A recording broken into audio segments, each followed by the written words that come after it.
വചനമുണ്ടായിരുന്നു. വചനം ദൈവത്തോട് കൂടെയായിരുന്നു.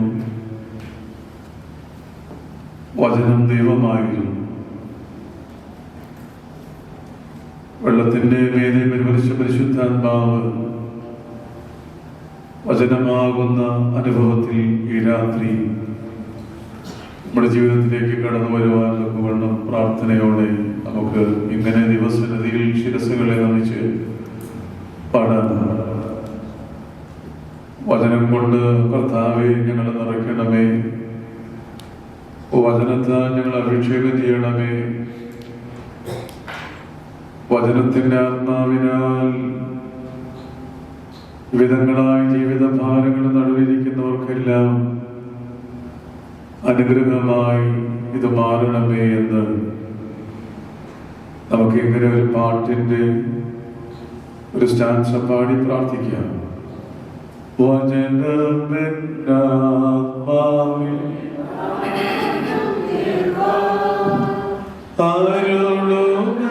അരുളുദാസരിൽ പരമതി വചനമെന്നാത്മാവിൽ ദാഹം തീർപ്പാൻ അരുളുദാസരിൽ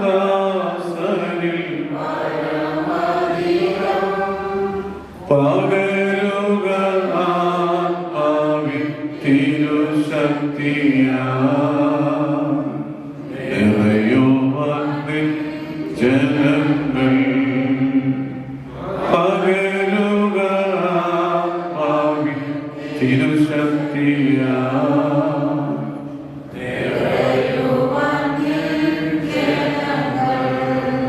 കേൾക്കണേ എൻ പ്രാർത്ഥന, നൽകണേ എൻ യാചന. കേൾക്കണേ പ്രാർത്ഥന, നൽകണേ എൻ യാചന. ഞങ്ങളെ കൂടാതെ സ്നേഹിക്കുന്ന വാഴ്ത്തപ്പെട്ട നിത്യനും പരിശുദ്ധനുമായ കർത്താവേ, എന്നെ പ്രസവിച്ച ഭാഗ്യവതിയായ അമ്മയുടെ മധ്യസ്ഥയിൽ അഭയപ്പെട്ട് ഏറെ കണ്ണുനീരോടെ ഏറെ സങ്കടത്തോടെ നിങ്ങൾ നിലവിളിക്കുമ്പോൾ ഗോകുൽത്തായിലെ ക്രൂശിന്റെ ചുവട്ടിൽ ഇതാ സർവ്വതും ഹൃദയത്തിൽ ധ്യാനിച്ചു നിന്ന അമ്മയെ ഞങ്ങളോട് ചേർന്ന് ഞങ്ങൾക്ക് വേണ്ടി നിന്നോട് അപേക്ഷിക്കുമ്പോൾ ദൈവമേ, സ്വർഗം തുറന്ന് ഞങ്ങളോട് ഇടപെടണമേ. ഈ രാത്രി വിവിധങ്ങളായ ഭാരങ്ങൾ വന്നവർക്ക് ആശ്വാസമായി മാനസാന്തരത്തിന്റെ നല്ല അനുഭവം ലഭിക്കാൻ കർത്താവേ ഇടയാകണമെന്ന് പ്രാർത്ഥിക്കുന്നു. ഞങ്ങളുടെ വൈദികരെ ഓർത്ത് പ്രാർത്ഥിക്കുന്നു. ഇടവകയെ കർത്താവേ, എല്ലാ ഭവനങ്ങളെയും വന്നുകൊണ്ടിരിക്കുന്ന മക്കളെല്ലാം ഓർത്ത് പ്രാർത്ഥിക്കുന്നു. അവിടുന്ന് കരുണയുടെ ചിറകിൽ കാത്ത് സംരക്ഷിക്കണമേ. ആയുധന്റെ പ്രസവിച്ച പരിശുദ്ധ അമ്മയുടെയും കാവൽ പിതാവായ മോർ ഗ്രിഗോറിയോസിന്റെയും മോർ ഇഗ്നാത്യോസിന്റെയും പ്രാർത്ഥനയാൽ തന്നെ ആമീൻ.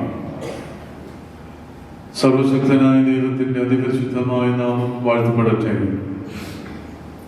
ഇത്രയും എന്റെ പ്രിയപ്പെട്ട സ്നേഹനിധി എന്റെ സഹോദരൻ ഗീവറീസച്ചി, കർത്താവിൻ പ്രിയപ്പെട്ട ഷമ്മാശം, കർത്താവിനാൽ അനുഗ്രഹിക്കപ്പെട്ട ദൈവമകളെ,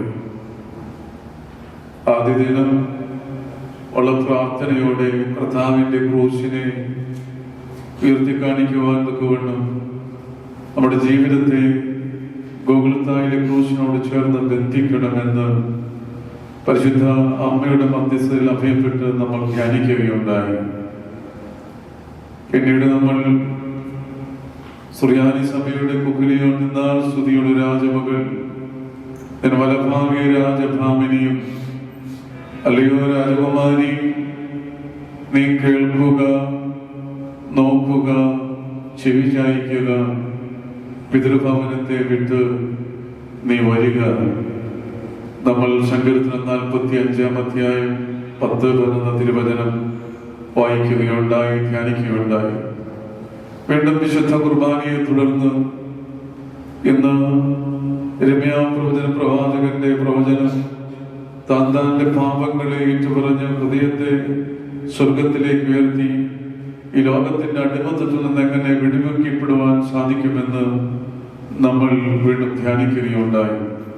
അനുഗ്രഹിക്കപ്പെട്ട ദൈവമക്കളെ, വീണ്ടും നമുക്കും ഈ 6ാമത്തെ രാത്രി വചനത്തിന്റെ കീഴിൽ നമുക്ക് ഇരിക്കുവാൻ ഇടയാകട്ടെ എന്ന് പ്രാർത്ഥിക്കുകയാണ്. 2020 മെയ് മാസം 25-ാം തീയതി നമ്മുടെ ഈ രാജ്യത്തിലെ മിനിയാപോളിസ് എന്ന് പറയുന്ന സിറ്റി ലോകത്തിന്റെ ചരിത്രത്തിൽ, അമേരിക്കയുടെ ചരിത്രത്തിൽ മനസാക്ഷിയിൽ ഒരു കറുത്ത ദിനമെന്ന് എഴുതത്തക്ക വിധത്തിൽ എല്ലാവരുടെയും മനസാക്ഷിയെ ഞെട്ടിച്ച ഒരു വലിയ സംഭവം ഉണ്ടായത് നിങ്ങൾ ഓർക്കുന്നുണ്ടാകും. 46 വയസ്സ് പ്രായമുള്ള ജോർജ് ഫ്ലോയിഡ് എന്ന് പറയുന്ന കറുത്ത വർഗത്തിൽപ്പെട്ട മനുഷ്യനെ ഒരു പോലീസ് ഉദ്യോഗസ്ഥൻ അറസ്റ്റ് ചെയ്ത് ഏകദേശം 8 മിനിറ്റും 46 സെക്കൻഡ് കൊണ്ടും തന്റെ കാലിന്റെ മുട്ടിന്റെ ചുവട്ടിൽ വെച്ച് മരണത്തിന് ഏൽപ്പിച്ചു കൊടുത്ത ഹീനകരമായ അനുഭവം ലോകം മുഴുവൻ വായിച്ചതും കണ്ടതുമാണ്. ലോക മനസാക്ഷിയെ മരവിപ്പിച്ച ഈ വലിയ അനുഭവത്തെ ലോക നേതാക്കളെല്ലാം അപലപിച്ചത് കാണുവാനും നമുക്ക് സാധിക്കും. ന്യൂയോർക്ക് ടൈംസിൽ അമേരിക്കയുടെ 43ാമത്തെ പ്രസിഡന്റ് ജോർജ് W. ബുഷ് കുറിച്ചത് ഇങ്ങനെയാണ്: "This is not the time for us to lecture." ഇത് പ്രഭാഷണത്തിനുള്ള ഒരു സമയമല്ല. It is the time for us to listen. ശ്രദ്ധിക്കുവാൻ, ചെവി കൊടുക്കേണ്ട സമയമാണ്.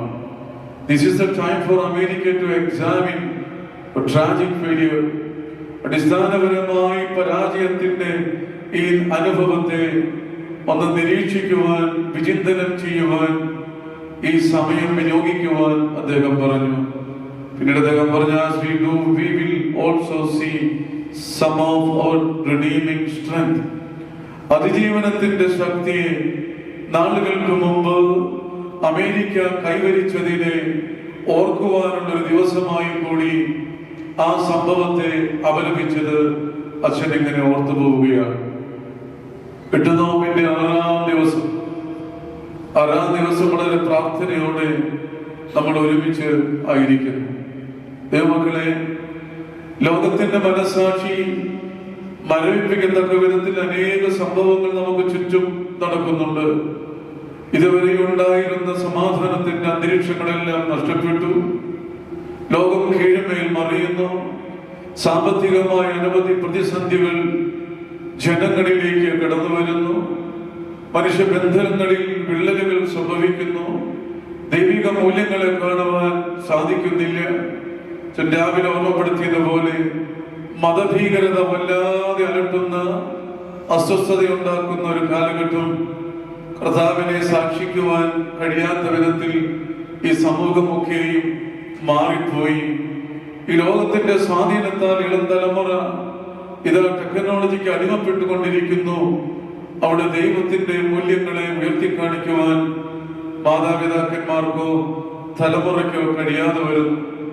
വല്ലാതെ ഹൃദയവും മനസ്സും ദുഃഖം പേറി, മനസാക്ഷി മരവിച്ച അനുഭവത്തിൽ, ഒരു തരത്തിൽ പറഞ്ഞാൽ മരിച്ച അനുഭവത്തിൽ നമ്മളൊക്കെ ഇങ്ങനെ മുന്നോട്ട് ജീവിച്ചു പോവുകയാണ്.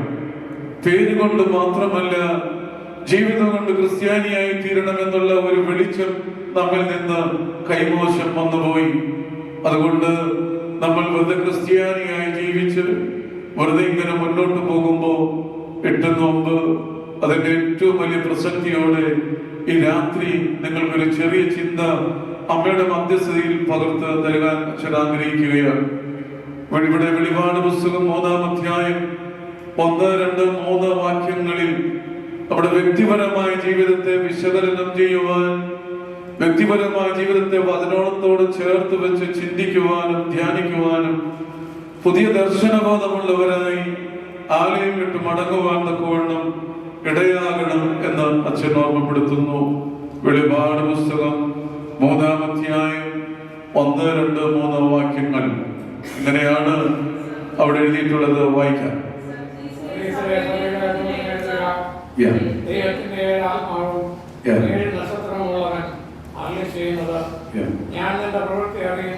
ഞാൻ നിന്റെ പ്രവൃത്തി അറിയുന്നു, ജീവനുള്ളവനെന്ന പേര് നിനക്കുണ്ട്, മരിച്ചവനാകുന്നു. ഉണരുക, ചാവാറായ ശേഷിപ്പുകളെ ശക്തീകരിക്കുക. I know your deeds, that you have a name, that you are alive but you are dead. Wake up and strengthen the things that remain. ജീവനുള്ളവൻ എന്ന പേര് നിനക്കുണ്ട് എങ്കിലും നീ മരിച്ചവനാണ്. ജീവനുള്ള പേരുണ്ട് എന്ന് നീ പറയുന്നുണ്ടെങ്കിലും, നീ ജീവിക്കുന്നുണ്ടെങ്കിലും നീ മരിച്ചവനാണ്. അതുകൊണ്ട് ചാവാറായ ശേഷിപ്പുകളെ ശക്തീകരിച്ച് നീ ഉണരുക എന്ന് ഈ യോഹന്നാൻ കൃത്യതയോടെ വെളിപാട് പുസ്തകത്തിൽ ഇത് വെളിപ്പെടുത്തുകയാണ്. ഈ രാത്രി ഈ വചനം ഈ ഇടവകയിലെ ഓരോ മക്കൾക്കും എപ്രകാരമാണ് ബന്ധപ്പെട്ടിരിക്കുന്നത്? ജീവനുണ്ടെന്നുള്ള പേര് നിനക്കുണ്ട്, വിവിധങ്ങളായ ജീവനുള്ള പ്രവൃത്തികൾ നിന്റെ ജീവിതത്തിലുണ്ട്. യഥാർത്ഥത്തിൽ വചന വെളിച്ചത്തിൽ പഠിക്കുമ്പോൾ നീ മരിച്ചവനാണ്. അതുകൊണ്ട് പറയുന്നു, ഉണരുക, ചാവാറായ ശേഷിപ്പുകളെ നീ ഇത് ബലപ്പെടുത്തി ശക്തിപ്പെടുക എന്ന് പറയുന്നു. നമുക്കറിയാം, ആദിമ നൂറ്റാണ്ടിലെ സഭയുടെ പീഡനം എന്ന് പറയുന്നത് എത്രയോ ക്രൂരമായിരുന്നു, എത്രയോ വേദനാജനകമായിരുന്നു. നമുക്കറിയാം, അന്നത്തെ റോമൻ ചക്രവർത്തിയായിരുന്ന ഡൊമീഷ്യൻ ചക്രവർത്തി ക്രിസ്തു മതത്തിൽപ്പെട്ട, ക്രിസ്തുവിനെ വിശ്വസിക്കുന്ന എല്ലാവരെയും കൊലയ്ക്ക് കൊടുത്തുകൊണ്ടിരിക്കുന്ന ഒരു കാലഘട്ടം.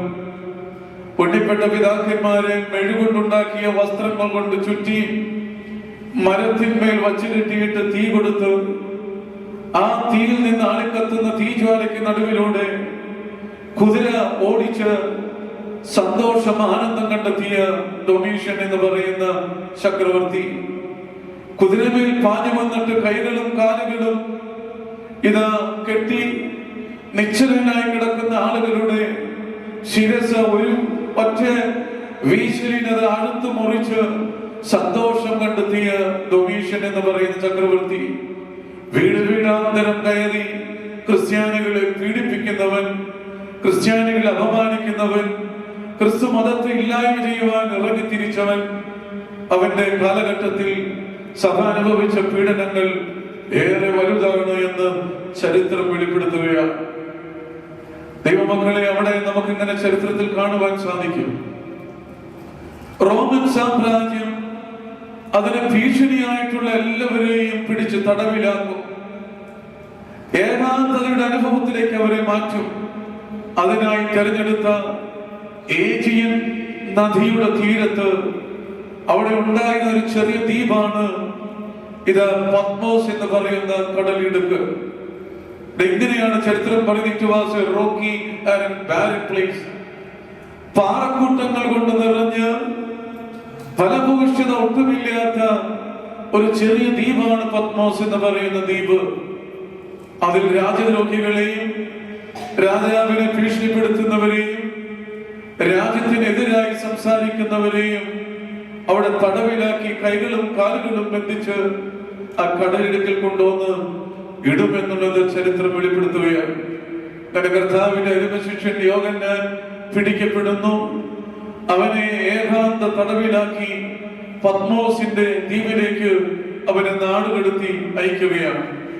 കൈകളും കാലുകളും ബന്ധിക്കപ്പെട്ടവൻ, ശബ്ദിക്കാൻ പോലും സ്വാതന്ത്ര്യമില്ലാത്തവൻ, ഒറ്റപ്പെടലിന്റെ വലിയ തടങ്കലിൽ ആരും അവനോട് സംസാരിക്കുവാനോ ആരും അവനെ കേൾക്കുവാനോ ആരും അവനെ അറിയുവാനോ ഇല്ലാതിരുന്ന ഒരു സമയത്ത് ഓരോ യാമപ്രാർത്ഥനകളും അവനായിരിക്കുന്ന കടലിടുക്കിൽ പാറയിടുക്കിൽ എന്നുകൊണ്ട് ചൊല്ലി ദൈവത്തോടവൻ സംവേദിക്കും, ദൈവത്തോടവൻ സംസാരിക്കും. അനുഗ്രഹിക്കപ്പെട്ട ദൈവമക്കളെ, വചനം കൃത്യമായി പറയുകയാണ്. ഇന്ന് ആരെങ്കിലും എട്ടുനോമിന്റെ മധ്യത്തിൽ ആരും കരുതാനില്ലാതെ, സ്നേഹിക്കാനില്ലാതെ, ദുഃഖങ്ങളെ പങ്കിടാനില്ലാതെ, സങ്കടങ്ങളെ ഒന്ന് ചേർത്ത് വയ്ക്കുവാൻ ആരും പങ്കിടാനില്ലാതെ നീ ഒറ്റപ്പെട്ട അനുഭവത്തിൽ പത്മോസിന്റെ അനുഭവത്തിലെ പോലെയാണ് നിൽക്കുന്നതെങ്കിൽ ഈ രാത്രി വചനം പറയുന്നു, ഓരോ പ്രാർത്ഥനകളിലൂടെ, ഓരോ യാമങ്ങളിലൂടെ തമ്പുരാൻ നിന്നോട് ഇടപെടും. യോഹന്നാനോട് ഇടപെട്ടതുപോലെ ആത്മാവിൽ യോഹന്നാൻ സങ്കടങ്ങളെ തമ്പുരാൻ കേൾക്കും.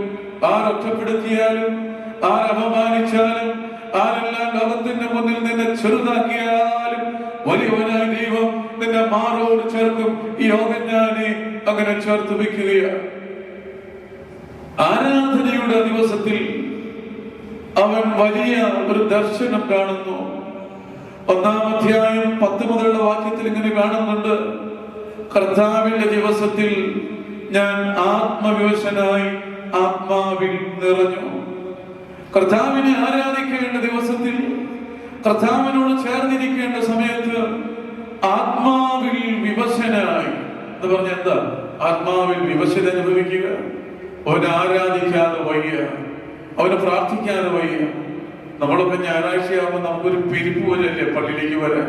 എത്രയും പെട്ടെന്ന് ഓടി വരണം, പ്രഭാത പ്രാർത്ഥിക്ക് വരണം, കുർബാന കൂടണം, കുർബാന അനുഭവിക്കണം എന്നൊക്കെ നമ്മൾ അനുഭവിച്ച ഒരു വലിയ സത്യം നമ്മുടെ ജീവിതത്തിലുണ്ട്. പക്ഷെ അതെല്ലാം നഷ്ടപ്പെട്ടു പോയി. ഇന്നെല്ലാം ആരാധനയ്ക്ക് വരുന്നത് നമുക്കറിയാം. പള്ളിയിൽ വരും, കുറച്ചുപേര് പള്ളിക്കകത്തേക്ക് വരും, കുറച്ചുപേർ ബേസ്മെന്റിലേക്ക്. ഇവിടെ ബേസ്മെന്റ് ഇല്ലെന്ന് തോന്നുന്നു, അല്ലേ? ഇല്ലെന്ന് തോന്നുന്നു. ചായ ഉണ്ടാക്കാനായിട്ട് കുറച്ചുപേർ അങ്ങനെ പോകും. അങ്ങനെയാണ്. നോർത്ത് അമേരിക്കൻ മദ്രാസിനത്തിൽ ബേസ്മെന്റ് ഇല്ലാത്ത ഒറ്റ പള്ളിയുള്ളൂ. എനിക്ക് ഒത്തിരി സന്തോഷമായി ഞാൻ അവിടെ ചെന്നപ്പോ. ഇവിടെ ആരും കുർബാനയിൽ ബേസ്മെന്റിൽ പോകില്ല, അവരെല്ലാം കൃത്യമായി പള്ളിയിൽ വരുമെന്ന് ഞാൻ തെറ്റിദ്ധരിച്ചു. ഞാൻ അച്ഛനോട് ചോദിച്ചു. അച്ഛൻ പറഞ്ഞില്ല, അച്ഛൻ പള്ളിയിൽ വരും, ബൈക്കുള്ളൊരു കാറിൽ പോയിരിക്കും. ദൈവമക്കൾ അങ്ങനെയാണ്. നമ്മുടെ ടെക്സാസ് ആ ഭാഗത്തുള്ളൊരു പള്ളി നിങ്ങൾക്കറിയാം. ഇവിടെ ബേസ്മെന്റ് ഇല്ല. അതുകൊണ്ട് അവർ പള്ളിയിലേക്ക് കുഞ്ഞുങ്ങളെ വിട്ടിട്ട് മാതാപിതാക്കന്മാരെല്ലാം കാറിലേക്ക് പോയിരിക്കും. ആത്മാവിൽ വിവശതയുള്ളവന് വിശുദ്ധാരാധനയെ മറക്കുവാൻ ഒരു നാളും കഴിയില്ല. അവൻ ഏത് തടവിലായാലും, ഏത് രോഗാവസ്ഥയിലായാലും, ആരെല്ലാം ഉപേക്ഷിച്ചാലും, കുറ്റം പറഞ്ഞാലും, അപമാനിച്ചാലും, ആരാധനയുടെ ആത്മാവ് അവന്റെ മേലുള്ളപ്പോൾ യോഹന്നാൻ കണ്ടതുപോലെ വലിയ ദർശനങ്ങൾക്ക് അവൻ വിധേയമാകും. യോഹന്നാൻ വലിയ ദർശനം കണ്ടു. അവൻ എങ്ങനെയാണ് പറയുന്നത്? കർത്തൃ ദിവസത്തിൽ ഞാൻ ആത്മവിവശനായി ആത്മാവിൽ നിറഞ്ഞ് 7 സഭകൾക്കായി അവൻ ലേഖനം എഴുതി. 7 സഭകൾക്കായി അവൻ ലേഖനം എഴുതുകയാണ്. എഫേസൂസിലെ സഭയ്ക്ക്, സ്മിർനായിലെ സഭയ്ക്ക്, പെർഗമോസിലെ സഭയ്ക്ക്, തുയഥൈരയിലെ സഭയ്ക്ക്, ഇപ്പോൾ വായിച്ചു കേട്ട സർദീസിലെ സഭയ്ക്ക്, ഫിലാഡൽഫിയയിലെ സഭയ്ക്ക്, ലവോദിക്ക സഭയ്ക്കെല്ലാം ഒന്നൊന്നായി എങ്ങനെ ദൈവത്തോട് ചേർന്നായിരിക്കാൻ സാധിക്കുമെന്ന് കൃത്യമായ സഭയുടെ ദൗർബല്യങ്ങളെ മനസ്സിലാക്കി അവൻ എഴുതുകയാണ്. ദൈവമക്കളെ, എങ്ങനെ സർദീസ് സഭയിലേക്ക് അവൻ ലേഖനം എഴുതുമ്പോ ഈ സഭയെ കുറിച്ച് പഠിക്കുവാൻ നമുക്ക് സാധിക്കണം. അപ്പോസ്തലികമായ സർദീസ് സഭ സംഘടിതമായ വളർച്ചയുടെ പാതയിലാണ്. സമൂഹത്തിന്റെ മുന്നിൽ ഉയർത്തിക്കാട്ടുവാൻ ധാരാളം അനവധി നല്ല കാര്യങ്ങൾ അവർ ചെയ്തിട്ടുണ്ട്. ലോകത്തിന്റെ കാഴ്ചപ്പാടിൽ അവയെല്ലാം നല്ലതാണ്. വലിയ കെട്ടിടങ്ങളുണ്ട്, സ്ഥാനമാനങ്ങളുണ്ട്, ആതുര ശുശ്രൂഷ രംഗത്തെല്ലാം അവർ ധാരാളമായി ചെയ്യുന്നുണ്ട്. അതിന്റെ പിന്നിലെല്ലാം സാമ്പത്തികമായ ശേഷിയും ക്ഷേമക്ഷിയും ഇത് സർദീസിന്റെ സഭയ്ക്കുണ്ട്. എല്ലാ ഇടവകജനങ്ങളും സമ്പന്നന്മാരാണ്. അതിന്റെ നടുവിൽ, അസഭ സമ്പന്നതയുടെ നടുവിൽ, ഭൗതികതയുടെ നടുവിൽ വിരാജിക്കുമ്പോൾ അപ്പോസ്തലൻ പറയുന്നു, നീ മരിച്ചവനാണ്. സർദീസിലെ സഭയോട് പറയുകയാണ്, നീ മരിച്ചവനാണ്. നിനക്ക് ജീവനുണ്ട് എന്നുള്ള പേര് മാത്രമേ ഉള്ളൂ. നീ ചെയ്യേണ്ടതൊന്ന്, നീ ഉണരണം, നീ എഴുന്നേൽക്കണം. You have to wake up. നീ എഴുന്നേൽക്കണം. ചാവാറായ ശേഷിപ്പുകളെ നീ ശക്തിപ്പെടുത്തണമെന്ന് കൃത്യമായി അവൻ പഠിപ്പിക്കുകയാണ്. ദൈവമക്കളെ, ഈ രാത്രി സർദീസിലെ സഭയോട് പറഞ്ഞ വചനം എത്രമാത്രം നമ്മുടെ ഹൃദയത്തിൽ പ്രവർത്തിക്കുന്നുണ്ട്. ജീവനുണ്ട് എന്നുള്ള പേര് എനിക്കും നിങ്ങൾക്ക് ഓരോരുത്തർക്കുമുണ്ട്. ഈ വചനം വളരെ കൃത്യമായി സംസാരിക്കുന്നത് സുറിയാനി സഭയോടും സുറിയാനി സഭയുടെ മക്കളോടുമാണ്. ജീവനുണ്ടെന്ന പേര് ഈ സഭയ്ക്കുണ്ട്, പക്ഷെ മരിച്ചവനാണ്. ജീവനുണ്ടെന്ന പേര് ഓരോ ഇടവകയ്ക്കുമുണ്ട്, പക്ഷെ മരിച്ചവനാണ്. എന്താണ് കാരണം?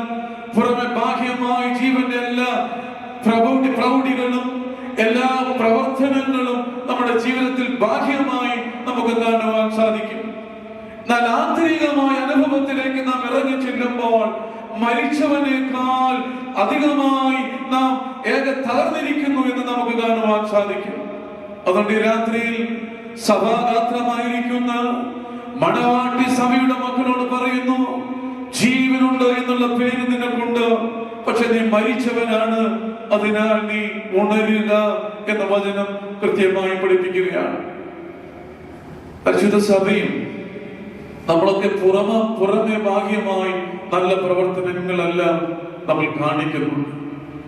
ആരാധനയിൽ നമ്മൾ പങ്കെടുക്കുന്നുണ്ട്, നമ്മൾ പ്രാർത്ഥിക്കുന്നവരാണ്. വിശുദ്ധ കുർബാനയിലെല്ലാം എല്ലാ ആഴ്ചയിലും കടന്നു വരുന്നവരാണ് നമ്മൾ.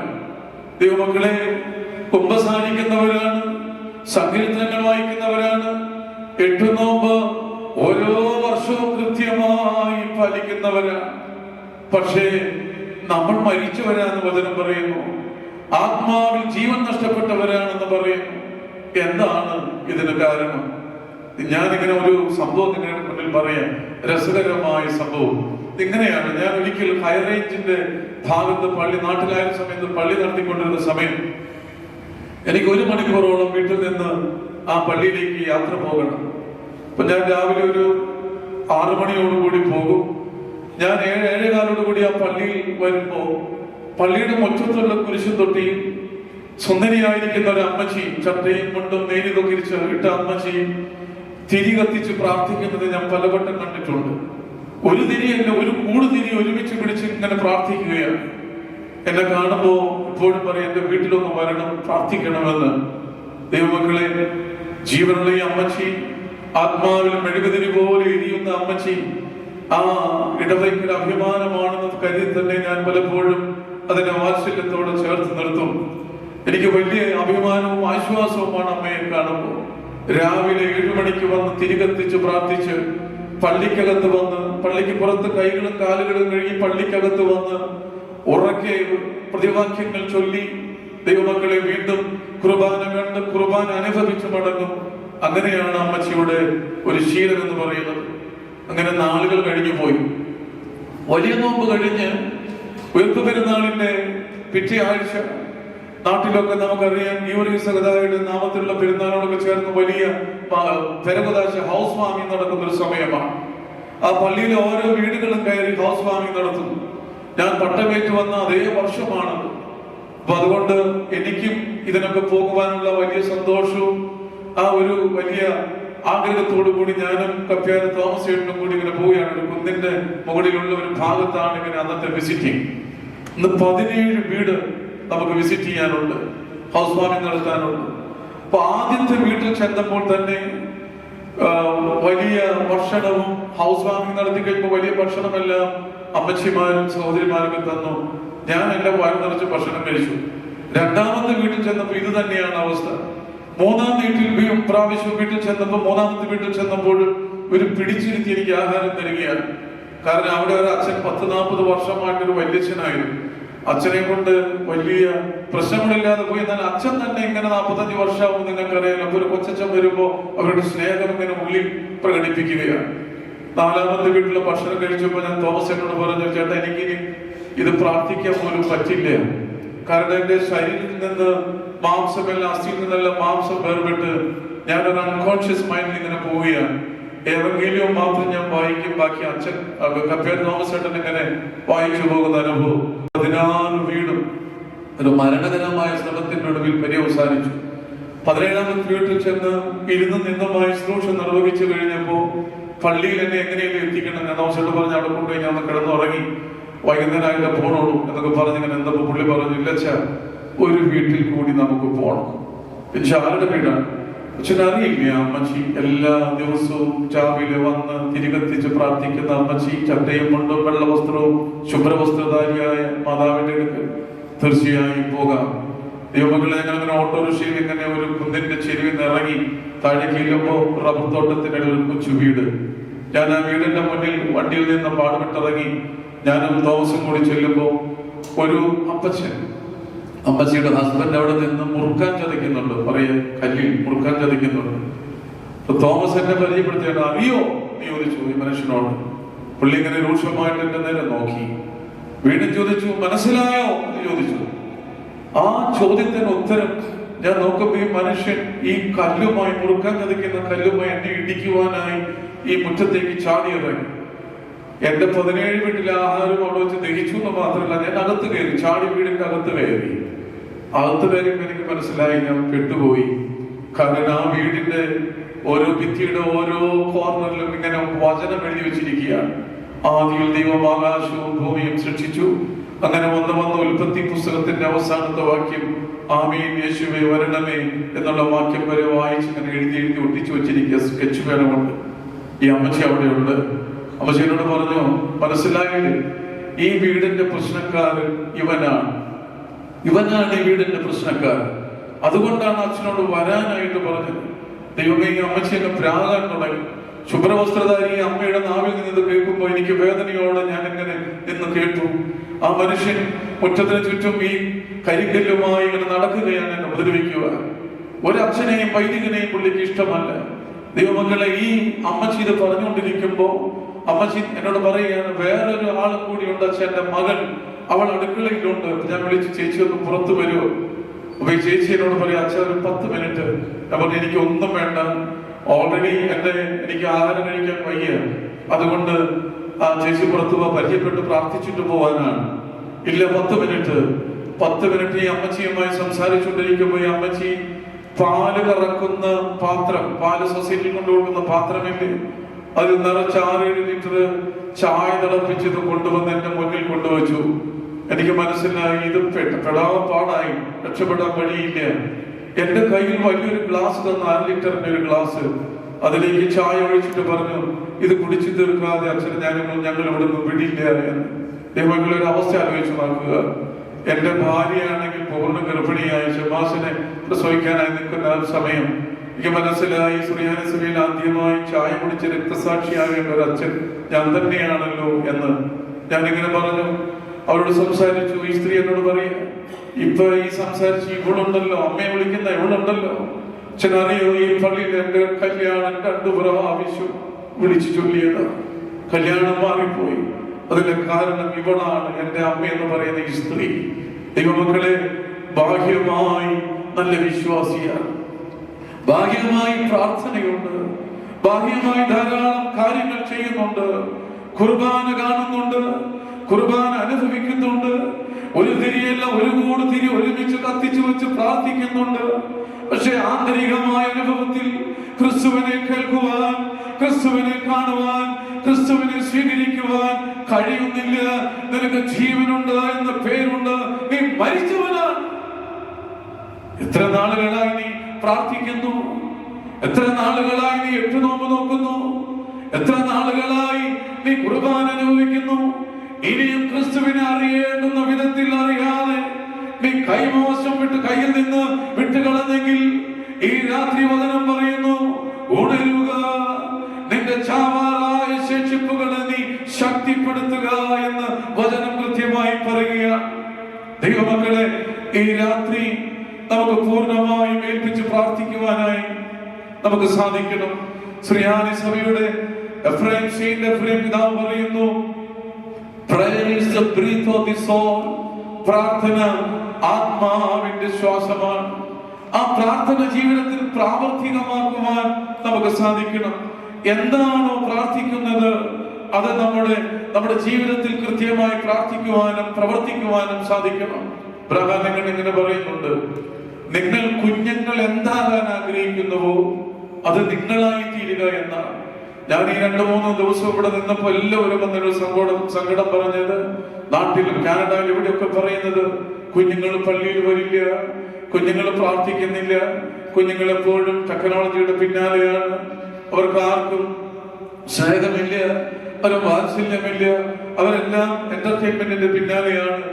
ആരാധിക്കുന്ന പ്രാർത്ഥിക്കുന്ന ഒരു തലമുറ നമുക്ക് കൈമോശം വന്നുപോയി. ദൈവമക്കൾ, എന്താണ് കാരണം? ഇവിടെ പറയുന്നു, പ്രാർത്ഥന നമ്മുടെ ശ്വാസമാണ്, ആത്മാവിന്റെ ശ്വാസമാണ്.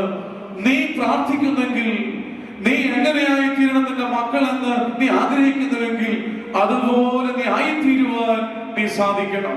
അതുകൊണ്ട് ചില കാര്യങ്ങളിലും ചില മേഖലകളിലൊക്കെ നമ്മൾ പലപ്പോഴും ദൈവമക്കളെ മാനസാന്തരമില്ലാതെ ജീവൻ നഷ്ടപ്പെട്ട പോയ അനുഭവത്തിൽ നമ്മൾ ഇങ്ങനെ പോവുകയാണ്. നമുക്ക് മാനസാന്തരപ്പെടുവാൻ നമുക്ക് സാധിക്കും.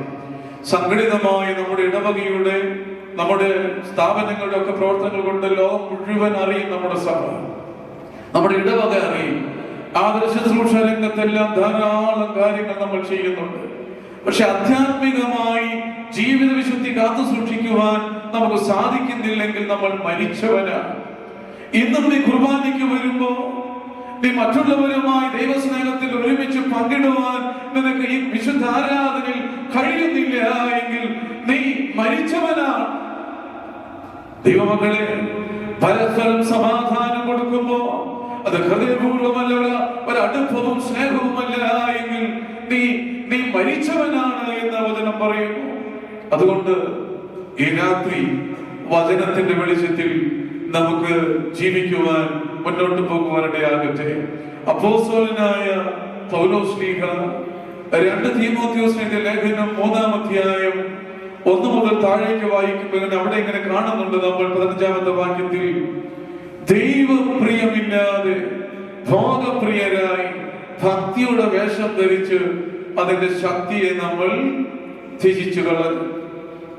ദൈവപ്രിയമില്ലാതെ, ദൈവഭക്തിയില്ലാതെ, ദൈവസ്നേഹമില്ലാതെ ഭോഗപ്രിയരായി ഈ ലോകത്തിന്റെ ഭൗതികമായ തിക്കിലും തിരക്കിലും പെട്ട് അതിന്മേൽ ആനന്ദം കണ്ടെത്തി ഭക്തിയുടെ വേഷം ധരിച്ച്, വിശ്വാസത്തിന്റെ മേലങ്കി ധരിച്ച് നമ്മൾ നമ്മുടെ ശക്തിയെ നമ്മൾ ത്യജിച്ചു കളഞ്ഞു എന്നാണ് അപ്പോസ്തലൻ പറയുന്നത്. അതുകൊണ്ട് ഒരു തിരിച്ചറിവ് നമുക്കുണ്ടാകണം. നമ്മൾ ആരാണ്? ദൈവത്തിന്റെ മകനും മകളും എന്ന നിലയിൽ വിളിച്ചു വേർതിരിക്കപ്പെട്ടവരാണ്. അതിന്റെ ശക്തിയെ നമുക്ക് കൈമോശം വന്നു പോയി. അതിനാൽ ഈ രാത്രി ഉണരാനായിട്ട് സാധിക്കണം, എഴുന്നേൽക്കാനായി നമുക്ക് സാധിക്കണം എന്ന് അച്ഛൻ ഓർമ്മപ്പെടുത്തട്ടെ. എന്തിനു വേണ്ടിയാണ് നമ്മൾ ഉണരേണ്ടത്? അത് പറഞ്ഞ് നമുക്ക് മുന്നോട്ട് പോകുവാൻ ഇടയാകണം. ഉണരുക, നിന്റെ ചാവാറായ ശേഷിപ്പുകളെ നീ ബലപ്പെടുത്തുക എന്ന വചനം കൃത്യമായി പറയുന്നു. എന്തിനു വേണ്ടിയാണ് നീ ഉണരേണ്ടത്? ഇവിടെ എങ്ങനെയാണ് വചനം പറയുന്നത്? വലിയവനായി ദൈവം നിന്നെ വിളിച്ചിട്ടുള്ള വിളിയെ മറന്നിട്ടുണ്ടെങ്കിൽ ആ വിളിയെ മനസ്സിലാക്കി അടിസ്ഥാനപരമായി ദൈവികമായ വിളിയിലേക്ക് നീ മടങ്ങി വരണം, നീ ഉണരണമെന്ന് വചനം വളരെ കൃത്യമായി പഠിപ്പിക്കുകയാണ്. നമ്മളെല്ലാം മാമോദീസായിലൂടെ മണവാട്ടിയായിരിക്കുന്ന സഭയിലേക്ക് ചേർന്ന മക്കളാണ്. നമ്മിൽ ദൈവം തമ്പുരാൻ വിളിച്ചിട്ടുള്ള വിളി നമുക്കറിയാം. തന്റെ പരസ്യ ശുശ്രൂഷയ്ക്ക് മുമ്പായി പുത്രൻ തമ്പുരാൻ യെരൂശലേം ദേവാലയത്തിൽ ചെന്നിട്ട് കർത്താവിന്റെ വലിയവനായ ദൈവത്തിന്റെ ഗ്രന്ഥം തുറന്ന് വായിക്കുന്നുണ്ട്. നസ്രേത്ത് മാനിഫെസ്റ്റോ എന്ന് പറയുന്ന വലിയൊരു ആഹ്വാനം. എന്താണ് ദൈവപുത്രൻ ഈ ഭൂമിയിൽ ചെയ്യുവാൻ ആഗ്രഹിക്കുന്നത്? എന്താണ് തന്റെ നിയോഗം? എന്താണ് ദൈവികമായ വിളിയെന്ന് പുത്രൻ തമ്പുരാൻ കൃത്യമായി പറയുന്നുണ്ട്. ദരിദ്രരോട് സുവിശേഷം പ്രസംഗിപ്പാൻ എന്നെ അഭിഷേകം ചെയ്തിരിക്കുന്നു. അന്ധന്മാർക്ക് കാഴ്ചയായി തീരുവാൻ എന്നെ അഭിഷേകം ചെയ്തിരിക്കുന്നു. ബദ്ധന്മാർക്ക് വിടുതലായി തീരുവാൻ എന്നെ അഭിഷേകം ചെയ്തിരിക്കുന്നു എന്ന് പുത്രൻ തമ്പുരാൻ പൂർണ്ണ മനുഷ്യനും പൂർണ്ണ ദൈവവുമായിരിക്കുന്ന യേശു തമ്പുരാൻ അവിടെ വിളിച്ചു പറയുമ്പോ മാമോദീസായിലൂടെ ഈ നസ്രേത്ത് മാനിഫെസ്റ്റോ നമ്മുടെ നെഞ്ചോട് ചേർത്ത് വെക്കുവാൻ നമുക്ക് കഴിയണം. ദരിദ്രന്മാർക്ക് നീ ആധാരമായി തീരുമ്പോൾ അവർക്ക് നീ സുവിശേഷമായി മാറുന്നു എന്നുള്ള ചിന്ത നിന്റെ മേൽ ധരിക്കുവാനിടയാകണം. ദർശനം നഷ്ടപ്പെട്ടവർക്ക് നീ കാഴ്ചയായി മാറുമ്പോൾ, ദൈവത്തെ കുറിച്ച് പറയുമ്പോൾ, ദൈവത്തെ കാണിച്ചു കൊടുക്കുമ്പോൾ നീ ആ നസ്രേത്ത് മാനിഫെസ്റ്റോയുമായി നീ ഇഴുകിച്ചേരുകയാണ് ചെയ്യുന്നത്. പാപത്തിന്റെ അടിമത്തത്തിൽ കിടക്കുന്ന ജനതയ്ക്ക് നീ സ്വാതന്ത്ര്യത്തിന്റെ നല്ല വചനങ്ങളെ പറഞ്ഞ് നെഞ്ചോട് ചേർത്ത് വെക്കുമ്പോൾ യേശു തമ്പുരാൻ മാമോദീസായിലൂടെ നിന്റെ മേൽ ഏൽപ്പിച്ചിട്ടുള്ള അഭിഷേകം അത് പൂർത്തീകരിക്കുവാനായി നിനക്ക് സാധിക്കും. വർഷം എത്രയായി?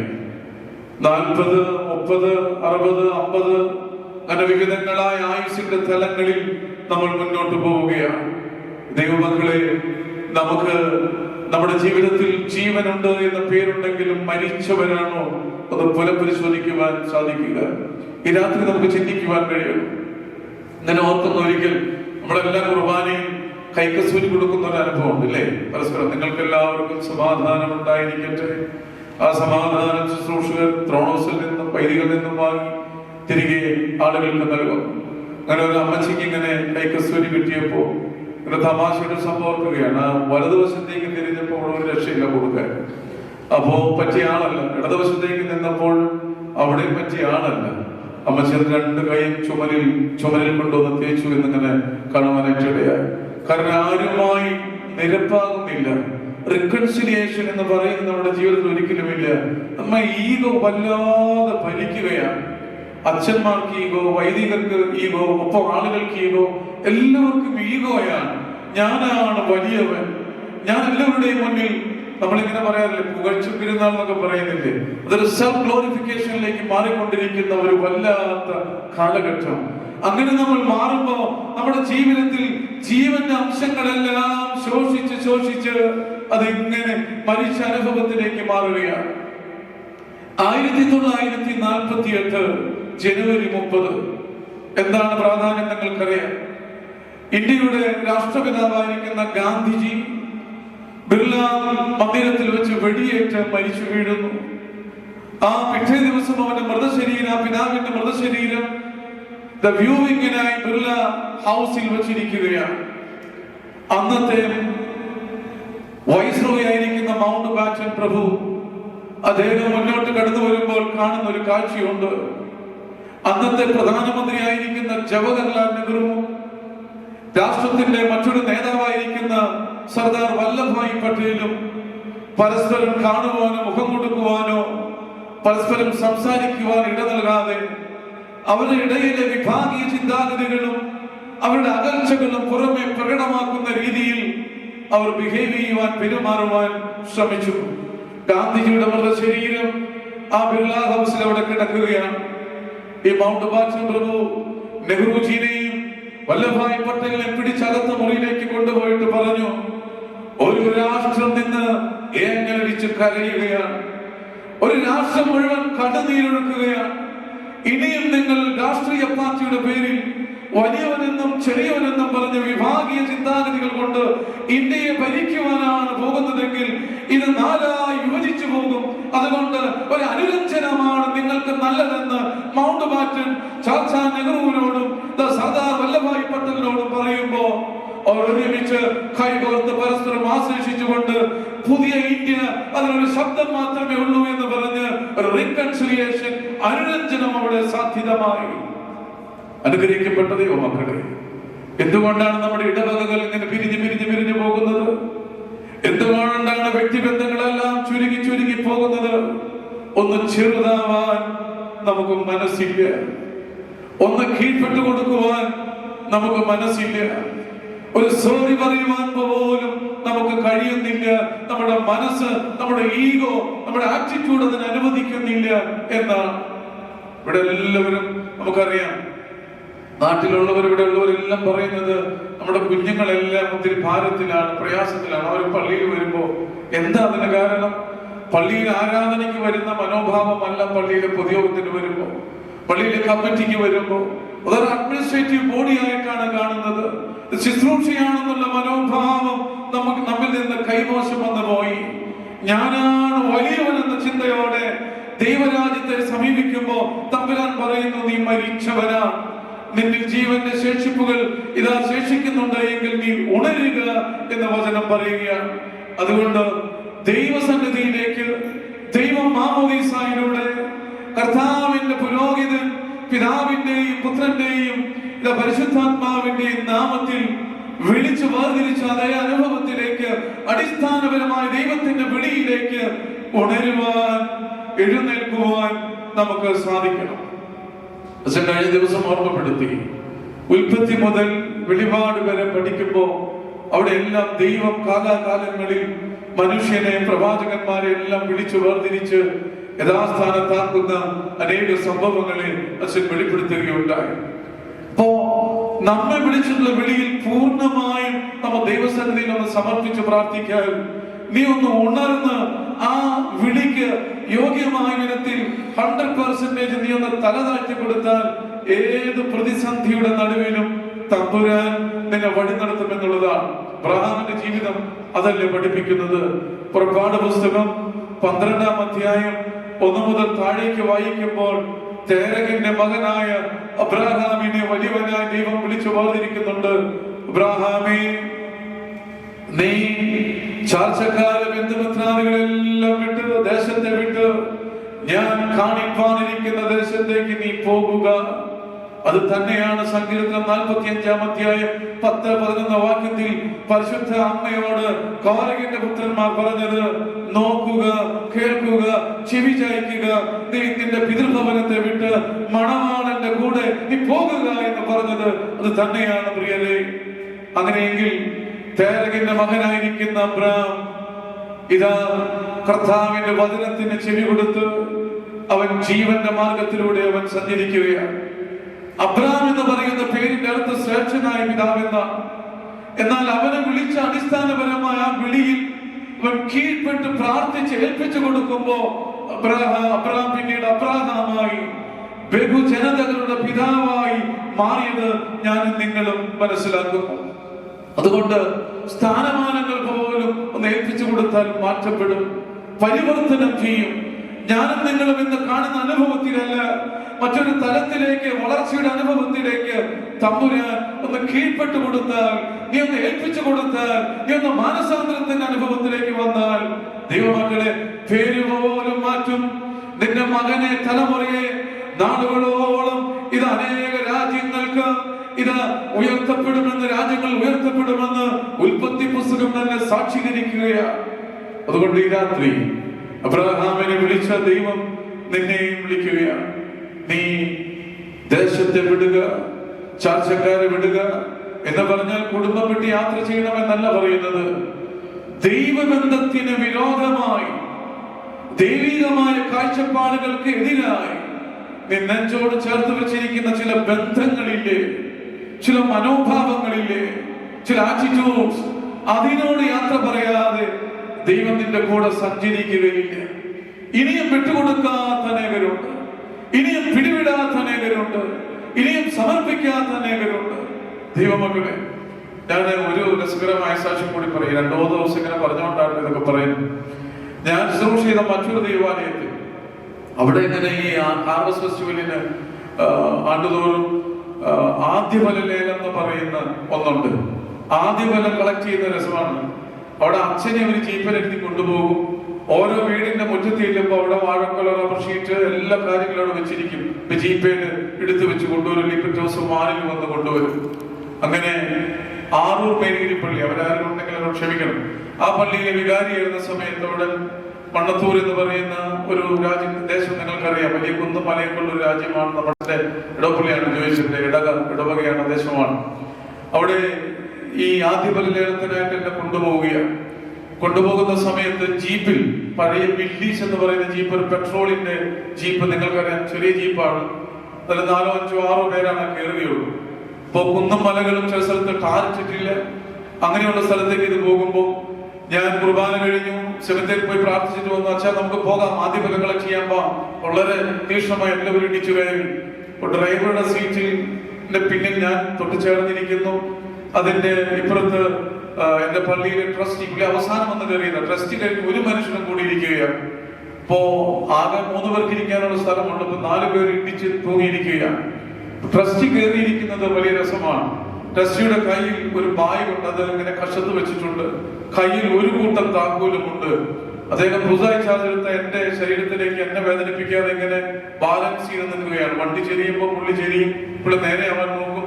അങ്ങനെ ഇങ്ങനെ പോവുകയാണ്. എനിക്ക് ശല്യം ഉണ്ടാക്കാത്ത വിധത്തിൽ പുള്ളി നിൽക്കുന്നു.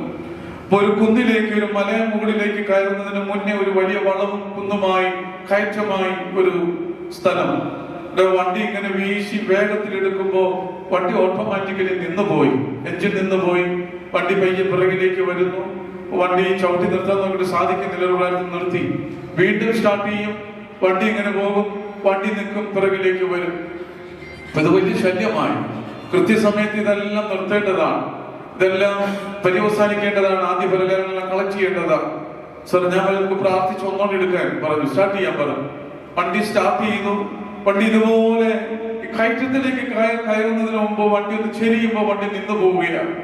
മനസ്സിലായി എന്താണ് നിങ്ങൾക്കറിയോ?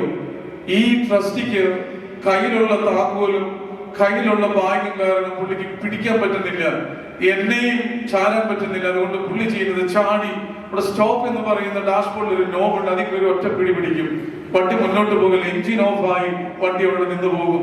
ഇതാണ് സംഭവിക്കുന്നത്. അങ്ങനെയും ചില ആളുകൾ നമ്മുടെ ഇടയിലുണ്ട്. കയ്യിൽ നിന്ന് ബാഗ് വെക്കാതെ, ചില പദവികളൊന്നും വിട്ടുകൊടുക്കാതെ, ചില സ്റ്റോപ്പ് സൈനുകളെല്ലാം പിടിച്ച് മുന്നോട്ട് പോകാൻ ആഗ്രഹിക്കാതെ മരണത്തിന്റെ അവസ്ഥയിൽ കിടക്കുന്ന ചില ജീവിതങ്ങൾ നമുക്ക് ചുറ്റുമൊന്ന് ഒബ്സർവ് ചെയ്താൽ കാണുവാനായിട്ട് സാധിക്കും. വചനം പറയുന്നു, നീ മരിച്ചവനാണ്. നിന്നെ അടിസ്ഥാനപരമായ വിളിയിലേക്ക് ദൈവം തമ്പുരാൻ വിളിക്കുന്നു. ഈ രാത്രി നിന്നിൽ കൗതാശികമായ ഏതെങ്കിലും ശേഷിപ്പുകൾ ശേഷിക്കുന്നുണ്ടെങ്കിൽ ഉണരുക.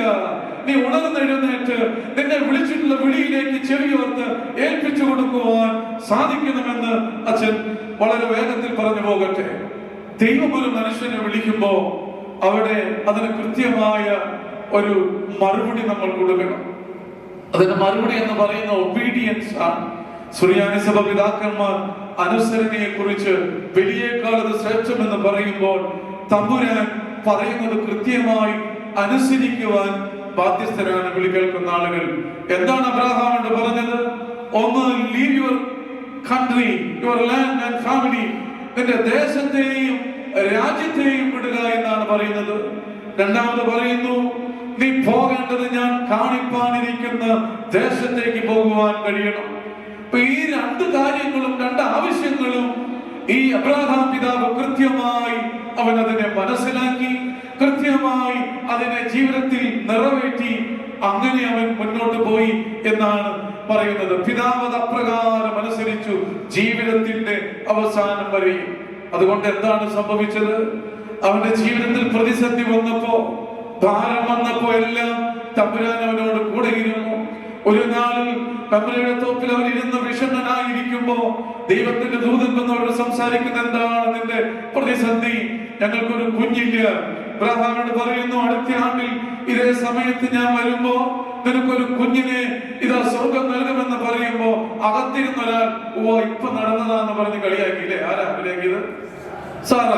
സാറ ഇങ്ങനെ ഉള്ളി പറഞ്ഞു, എല്ലാം തീർന്നു, ആരോഗ്യമില്ല, ഒരു കുഞ്ഞിന് ജന്മം കൊടുക്കുവാൻ പോലും ഒന്നും എന്റെ ശരീരത്തിൽ ശേഷിക്കുന്നില്ല. അബ്രഹാം വയസ്സനായി, ഇനി എങ്ങനെ സംഭവിക്കുമെന്ന് അവൾ ചിന്തിച്ചിങ്ങനെ കളിയാക്കുന്ന വിധത്തിൽ പ്രതികരിക്കുമ്പോ, അതേ അടുത്ത വർഷം അതേ സമയത്ത് ഇസഹാക്കിനെ മടിയിൽ താലോലിക്കുവാൻ തക്കവണ്ണം വലിയവനായി ദൈവം നൽകിയെങ്കിൽ എന്താണ് അതിന്റെ കാരണം? അവൻ പിതാവാം ദൈവത്തെ അതുപോലെ അനുസരിച്ചേൽപ്പിച്ചു കൊടുത്തു.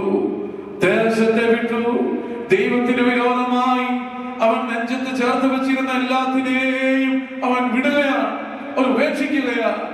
അബ്രഹാമിനോട് ദൈവം പറഞ്ഞു, അബ്രഹാമേ, നീ എഴുന്നേൽക്കുക, നീ എഴുന്നേറ്റ് നിനക്ക് ഏകജാതനായി നൽകിയിട്ടുള്ള ഇസഹാക്കിനെ എനിക്കായി ബലിയർപ്പിക്കുവാൻ പറയും.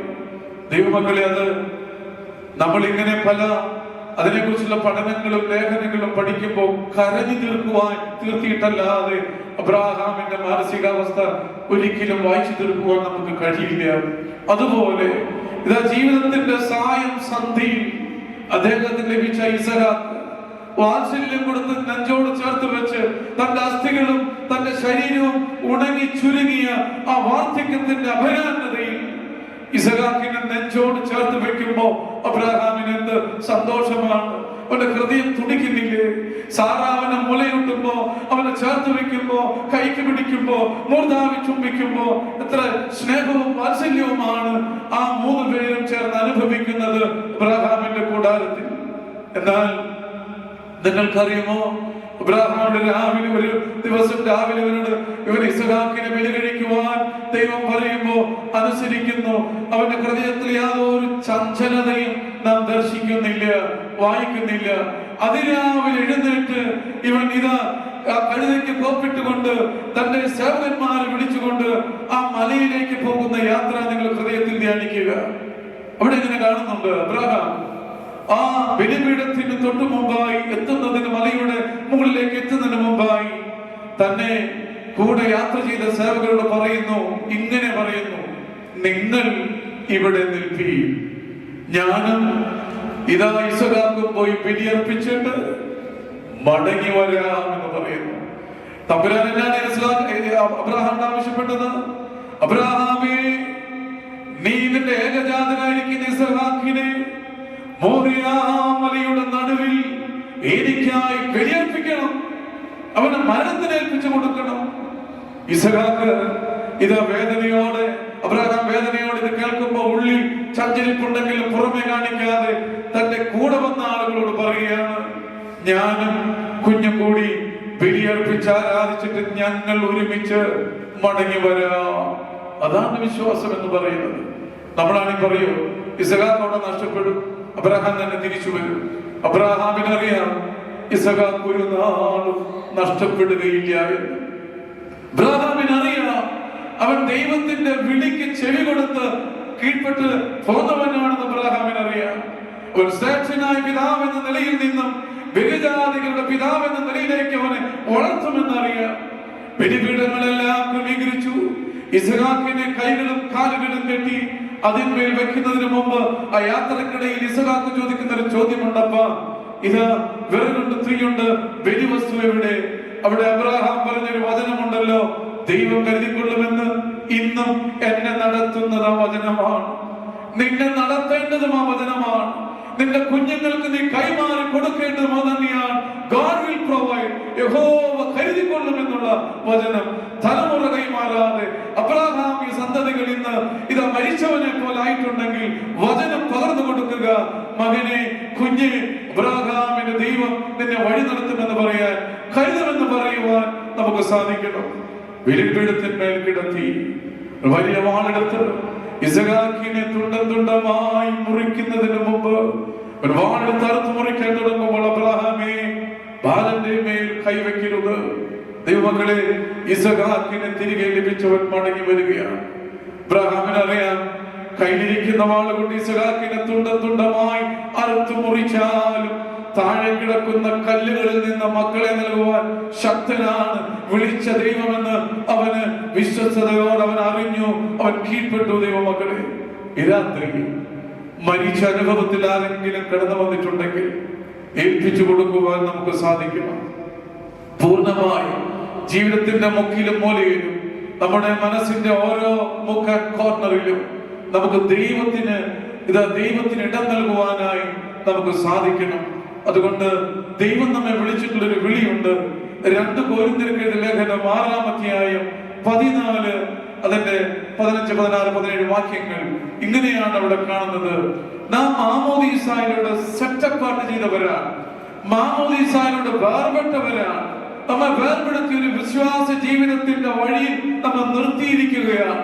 നമ്മൾ എങ്ങനെയുള്ളവരാണെന്ന് അപ്പോസ്തലൻ കൃത്യമായി പറയുന്നു. നിങ്ങൾ അവിശ്വാസികളോട് ഇണയില്ല പിണക്കൂടരുത്.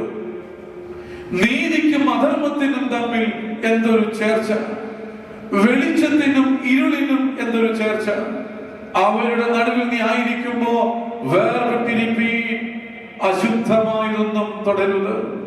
അപ്പോസ്തലനായ പൗലോസ്ലീഹ കൊരിന്ത്യർ സഭയ്ക്ക് ലേഖനം എഴുതി അവരുടെ സഭയുടെ ആധ്യാത്മികമായ ചൈതന്യം നഷ്ടപ്പെട്ടു പോയപ്പോ അവരായിരിക്കുന്ന ഇടങ്ങളിലെ സാമൂഹിക വ്യവസ്ഥിതികളുമായി ലോകത്തിന്റെ ഭൗതിക നേട്ടങ്ങളുമായി ഇണയില്ല പിണചേർന്നപ്പോ വലിയ അനുഭവത്തിലേക്ക് മടങ്ങി വരുവാൻ തക്കവണ്ണം അപ്പോസ്തലൻ പറയുന്നു, വിശ്വാസമില്ലാത്ത ആളുകളോട് നീ ഇണയില്ല പിണകൂടരുത്. നീതിക്കും അധർമ്മത്തിനും തമ്മിൽ എന്തൊരു ചേർച്ചയാണ്, വെളിച്ചത്തിനും ഇരുളിനും തമ്മിൽ എന്തൊരു ചേർച്ചയാണ്. അവരുടെ നടുവിൽ നിന്ന് നീ വേർപെട്ടിരിക്കണം. ദൈവമക്കളെ, സാധിക്കുമോ നിങ്ങൾക്ക് ജോലി ചെയ്യുന്ന ഇടങ്ങളിൽ, ജീവിക്കുന്ന സാമൂഹിക പശ്ചാത്തലത്തിൽ ഒന്ന് വേർപെട്ടിരിക്കുക എന്ന് പറഞ്ഞാൽ അവരോട് മിണ്ടണ്ട എന്നല്ല, അവരോട് സംസാരിക്കണ്ട എന്നല്ല. ക്രൈസ്തവ മൂല്യങ്ങൾ ഉൾക്കൊണ്ടുകൊണ്ട് അതിനെ നെഞ്ചിലെത്തിക്കൊണ്ട് മറ്റുള്ളവരോട് സംസാരിക്കുവാൻ, മറ്റുള്ളവരോട് ഇടപെടുവാൻ, ജോലി സ്ഥലങ്ങളിൽ, ഭവനങ്ങളിൽ, സഭയിൽ, ഇടവകയിൽ നമുക്കൊന്നൊരു വേർപാടിന്റെ അനുഭവം, ജീവിത വിശുദ്ധിയുടെ കാഴ്ചപ്പാടുള്ള അനുഭവം വരുവാൻ നമുക്ക് സാധിക്കണം. ദൈവമക്കൾ, അതുകൊണ്ട് ഈ രാത്രി ഒരു ചിന്തക്കായ വേർതിരിക്കുകയാണ്. നിന്നെ വിളിച്ചിരിക്കുന്നത് വേർപെട്ടിരിക്കുവാനാണ്. അടിസ്ഥാനപരമായ വിളി ഈ ലോകത്തിന്റെ മായാക്കാഴ്ചയിൽ നിന്ന് മാറിയിരുന്ന് ദൈവത്തോട് ചേർന്നിരിക്കാൻ വേണ്ടിയാണ് എന്ന് പറയുന്നു. നമുക്കറിയാം, അബ്രഹാം ഈ വാഗ്ദത്ത കനാനിലേക്ക് നടന്നു പോകുമ്പോ അബ്രഹാമിന്റെ പിതാവ് അവിടെ ഉണ്ടായിരുന്നോ? അബ്രഹാമിന്റെ പിതാവിനെ കൊണ്ടുവന്നോ? ഇല്ല. എന്തായിരുന്നു കാരണം? അബ്രഹാമിനെ കൊണ്ടുവരുന്നില്ല. അപ്പ പോലെന്ന് പറഞ്ഞ് വിളിച്ചുകൊണ്ട് വരാൻ മേലായിരുന്നു. എന്തായിരുന്നു കാരണം? ദേശത്തെ വിട്ടുപോരുക, അത് സ്വന്തക്കാരെ വിട്ടു, അത് നമുക്കുള്ള പ്രശ്നങ്ങളാണ്. അല്ല, അബ്രഹാമിനോട് എന്താ പറഞ്ഞ്? ദേശത്തെ വിടണം, പിതൃഭവനത്തെ വിടണം എന്ന് പറഞ്ഞാൽ ദൈവത്തിൽ നിന്ന് അകന്ന് നമ്മൾ ഏതെങ്കിലും വിധത്തിൽ നമ്മെ സ്വാധീനം ചെലുത്തുന്ന സകൽ നിന്നും വിടുവിക്കപ്പെടണമെന്നാണ് പറയുന്നത്. ഇവിടെ യോശുവയുടെ പുസ്തകം 24-ാം അധ്യായം 2-ാം വാക്യം വായിക്കുമ്പോഴാണ് അതിന്റെ സത്യം അവിടെ നമ്മൾ അറിയുന്നത്. നിങ്ങളുടെ പിതാക്കന്മാരായ അബ്രഹാമിന്റെയും നാഹോറിന്റെയും പിതാവ് തേരഹ് നദിക്ക് അക്കരെ പാർത്തു, അന്യദൈവങ്ങളെ സേവിച്ചു. എന്നാൽ ഞാൻ അബ്രഹാമിനെ നദിക്കക്കരെ നിന്ന് കൊണ്ടുവന്നു. അബ്രഹാമിന്റെ പിതാവ് അന്യദൈവങ്ങളെ ആരാധിച്ചുകൊണ്ട് നദിക്ക് അക്കരെ തന്നെ പാർക്കുമ്പോ അത് ദൈവവചനത്തിന് കീഴ്പ്പെട്ടില്ല എന്നുള്ള കാരണം കൊണ്ട് തന്നെ അബ്രഹാം സകലതിനോടും യാത്ര പറഞ്ഞ് പടിയിറങ്ങി പോരുകയാണ് ചെയ്യുന്നത്. അതുകൊണ്ടാണ് മത്തായി സ്ലീഹ നമ്മെ പഠിപ്പിച്ചിട്ടില്ലേ എന്ന് അച്ഛൻ പറഞ്ഞില്ലേ? ദൈവത്തെക്കാൾ ഉപരി അമ്മയെയോ അപ്പനെയോ മക്കളെയോ സ്നേഹിക്കുന്നവൻ എനിക്ക് യോഗ്യനല്ല എന്ന് പറയുമ്പോ കർത്താവിന്റെ കുരിശെടുത്ത് വഹിക്കുന്നവൻ അതിനെ കുറിച്ചുള്ള ചിന്ത ആഴത്തിലുണ്ടായിരിക്കണം. നിങ്ങൾ അറിയോ, കർത്താവിന്റെ ഗോകുൽത്തായിലൊക്കെ യാത്രയിൽ ഒരു മനുഷ്യനെ നമ്മൾ കണ്ടുമുട്ടുന്നുണ്ട്. കുറേനക്കാരനായ ശീമോൻ. മക്കളും പരിവാരവുമായിട്ട് അവൻ വന്നതാ. കൃഷിയിടങ്ങളൊക്കെ അവനുണ്ടായിരുന്നു, സമ്പത്തുണ്ടായിരുന്നു. പാതിയടഞ്ഞ കണ്ണും വീഴാൻ പോകുന്ന ശരീരവുമായി നിന്ന കർത്താവിന്റെ ചുമലിലേക്ക് ഭാരമേറിയ കുരിശു വെച്ചു കൊടുക്കുമ്പോ കർത്താവിന് വഹിക്കാൻ കഴിയില്ല എന്ന് വന്നപ്പോ കുറേനക്കാരനായ ശീമോൻ തന്റെ തോൾ ചേർത്ത് വെച്ചു കൊടുത്തു. കർത്താവ് പാതി അടഞ്ഞ കണ്ണുമായി അവരൊന്ന് നോക്കി. ഇങ്ങനെ ഞാൻ വായിച്ചതോർക്കുന്ന ഒരു പുസ്തകത്തിൽ കുറേനക്കാരനായ ശീമോൻ കർത്താവിനോട് ചേർന്ന് ഗോൽത്താവരെ അവൻ പോയി, അവൻ അടികൊണ്ടു, അവൻ പോയി. പക്ഷേ കർത്താവിനെ ക്രൂശിച്ചതിന് ശേഷവും അവൻ താഴേക്ക് മടങ്ങി വന്നില്ല. മക്കളെ മറന്നു, കൃഷിയിടങ്ങളെ മറന്നു, കുടുംബത്തെ മറന്നു, സകലതിനെയും അവൻ മറന്നതായി. അങ്ങനെ ഒരു പുസ്തകത്തിൽ ഇങ്ങനെ ശിമോനെ കുറിച്ച് എഴുതിയ ഒരു കഥയിൽ ഇങ്ങനെ വായിക്കുകയാണ്. അവന്റെ പിന്നോട്ട് അവന്റെ കൃഷിയിടങ്ങളോ അവന്റെ ബന്ധങ്ങളോ അവന്റെ മക്കളോ അവനെ പിന്നോട്ട് വലിച്ചില്ല. കുരിശ് അവിടെ നിന്ന് ഉപേക്ഷിക്കുവാൻ അവൻ തയ്യാറായില്ല. ഗോകുൽത്തായോളം അവൻ കുരിശ് ചുമന്നു എന്ന് പറയുമ്പോ ദൈവമക്കളെ, ഈ വിളിയിൽ പൂർണ്ണമായി ഏൽപ്പിച്ച് പ്രാർത്ഥിക്കുവാൻ കഴിയണം. ജീവനുണ്ടെന്ന പേര് നിനക്കുണ്ട്, നീ മരിച്ചവനാണ്. അതുകൊണ്ട് നീ പൂർണ്ണമായും ദൈവസന്നിധിയിൽ കണ്ണുനീരോടെ പ്രാർത്ഥിക്കുക. ദൈവമേ, ഇന്നലകൾ ഞാൻ ചെയ്തു കൂട്ടിയതെല്ലാം മരണത്തിന്റെ അനുഭവമായിരുന്നു. എന്നാൽ ഇന്ന് ഞാൻ തിരിച്ചറിയുന്നു, കൗതാശിക നൽവരങ്ങൾ പ്രാപിച്ചുകൊണ്ട് കർത്താവിന്റെ ജീവിതത്തിൽ ഞാൻ പ്രാപിച്ചിട്ടുള്ള നല്ല അനുഭവങ്ങളെ ജീവിതത്തിൽ ചേർത്ത് വെക്കുവാൻ തക്കവണ്ണം എനിക്ക് ഇടയാകണം. അതുകൊണ്ട് ഉണരുവാൻ എനിക്ക് പരിശുദ്ധാത്മാവിനെ നൽകണം. ദാവീദ് പ്രാർത്ഥിച്ചതുപോലെ നിന്റെ ആത്മാവിനാൽ എന്നെ പുതുക്കണം, പുതുതാക്കപ്പെടണം എന്ന് പ്രാർത്ഥിക്കുവാൻ നമുക്ക് കഴിയണം. ഒന്ന്, നീ ഉണരണം. നിന്നെ വിളിച്ചുള്ള അടിസ്ഥാനപരമായ വിളിയിലേക്ക് ആ വിളി മുഖാന്തരം നീ വേർപെട്ടിരിക്കണം പ്രിയമുള്ളവര്. രണ്ട്, wake up for worship and repentance. നീ ആരാധിക്കുവാനും അനുദപിക്കുവാനുമായി നീ ഉണരണമെന്ന് പിതാക്കന്മാർ പഠിപ്പിക്കുകയാണ്. 8 നോമ്പിന്റെ ഈ നാളുകൾ ദൈവസന്നിധിയിൽ കണ്ണുനീരോടെ പ്രാർത്ഥിച്ച് ഒരുങ്ങേണ്ട ദിവസങ്ങൾ. നമുക്ക് ആരാധിക്കുവാനായി ഉണരുവാൻ, സത്യസന്ധമായി ആരാധിക്കുവാനും മാനസാന്തരപ്പെടുവാനും റിപ്പന്റൻസ് അനുതാപപ്പെടുവാനും നമുക്ക് സാധിക്കണം. ഇങ്ങനെ വായിക്കുന്നുണ്ട് ലൂക്കോസിന്റെ സുവിശേഷം 2-ാം അധ്യായം 28 മുതൽ 48 വരെയുള്ള വാക്യങ്ങളിൽ നമ്മൾ കാണുന്ന ഒരു സംഭവമുണ്ട്. അവിടെ എന്താണത്? കുഞ്ഞായിരിക്കുന്ന ശിശുവായിരിക്കുന്ന കർത്താവിനെ അമ്മയും യോസേഫ് പിതാവും യെരൂശലേം ദേവാലയത്തിലേക്ക് ഇതാ വഴിപാടായി കൊണ്ടുവരുന്ന ഒരിടമുണ്ട്, ഒരു സന്ദർഭമുണ്ട്. ലേവ്യ പുസ്തകത്തിൽ നാം വായിക്കുന്നത് പോലെ മോശയുടെ ന്യായപ്രമാണം അനുസരിച്ച് 12-ാം അധ്യായം, ലേവ്യ പുസ്തകം 12-ാം അധ്യായം 2 മുതൽ താഴേക്ക് വായിക്കുമ്പോൾ, കുഞ്ഞ് 40 ദിവസത്തിന് ശേഷം ഇതാ ആ ദൈവാലയത്തിൽ കൊണ്ട് വഴിപാടായി അർപ്പിക്കണമെന്നുള്ള ദൈവികമായ കൽപ്പന, മോശയുടെ കൽപ്പന പ്രകാരം അമ്മ ജീവിതത്തിൽ ക്രമപ്പെടുത്തി കൊണ്ടുവരികയാണ്. അവിടെ കൊണ്ടുവരുമ്പോ ആ വചനം എങ്ങനെയാണ് പറയുന്നത്? A woman gave birth to a child was forbidden to enter the temple. അവൾ നിരോധിക്കപ്പെട്ടിരുന്ന 40 ദിവസത്തേക്ക്. 40 ദിവസം കഴിയുമ്പോ ആ പ്രസവിച്ച കൈക്കുഞ്ഞുമായി ദേവാലയത്തിലേക്ക് കടന്നു വരുവാൻ സാധിക്കുമെന്ന് ലേവ്യ പുസ്തകം പഠിപ്പിക്കുന്നു. അങ്ങനെ ഒരു കുറുപ്രാവിനെ യാഗവുമായി കൊടുക്കുവാൻ തക്കവണ്ണം സാമ്പത്തികമായി ഞെരുക്കങ്ങളിലൂടെ കടന്നുപോയ അമ്മയും ഇത് അതുപോലെ തന്നെ യോസേഫ് പിതാവും യേശു കർത്താവിനെ കുഞ്ഞിനെ കൊണ്ട് അവിടെ വരുമ്പോ 2 പേരെ അവിടെ കാണുന്നുണ്ടവർ. ഒന്ന് വൃദ്ധനായിരിക്കുന്ന ശമോൻ, 2 ഹന്ന എന്ന് പറയുന്ന പ്രവാചകി. 2 പേരും നാളുകളായി ആലയത്തിന്റെ അന്തരീക്ഷത്തിൽ തന്നെ കടന്നുകൂടുകയാണ്, ജീവിച്ചു വരികയാണ്. അവിടെ ഇങ്ങനെയാണ് പറയുന്നത്, ശമോൻ എല്ലായ്പ്പോഴും ദൈവാലയ അന്തരീക്ഷത്തിൽ നിന്നുകൊണ്ട് പ്രാർത്ഥിച്ച് മുന്നോട്ട് പോവുകയാണ്. പ്രത്യേകിച്ച് കാരണം എന്താണെന്ന് അവിടെ വചനം പറയുന്നത്, ആത്മാവിൽ അഭിഷേകമുള്ളവൻ, ആത്മാവിൽ നിവേശിതനായവൻ വൃദ്ധനായിരിക്കുന്ന ശമോൻ വർഷങ്ങളോളമായി ദൈവാലയ അന്തരീക്ഷത്തിൽ അവൻ ജീവിച്ചു വരുന്നു.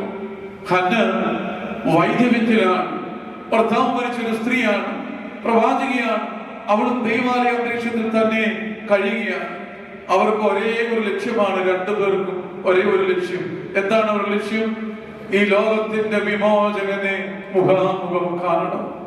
ഈ ലോകത്തിന്റെ വിമോചകനെ മുഖാമുഖം കാണണം.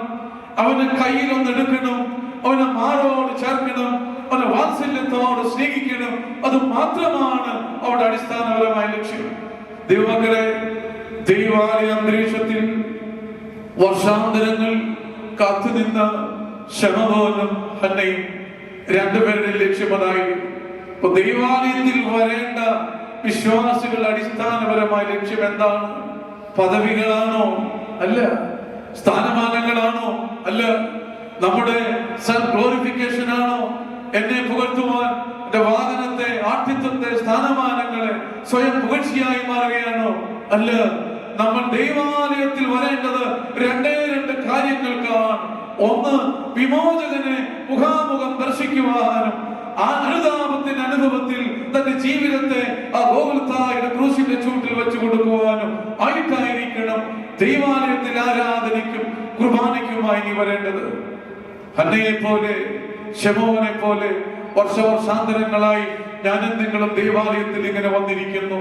പക്ഷെ നമുക്ക് ഒരുമിച്ച് കൂടുവാൻ ഒരുമിച്ച് കൂടുമ്പോ നമ്മൾ ഏതോ ഒരു ആവശ്യത്തിന് വേണ്ടിയാണ് വരുന്നത്.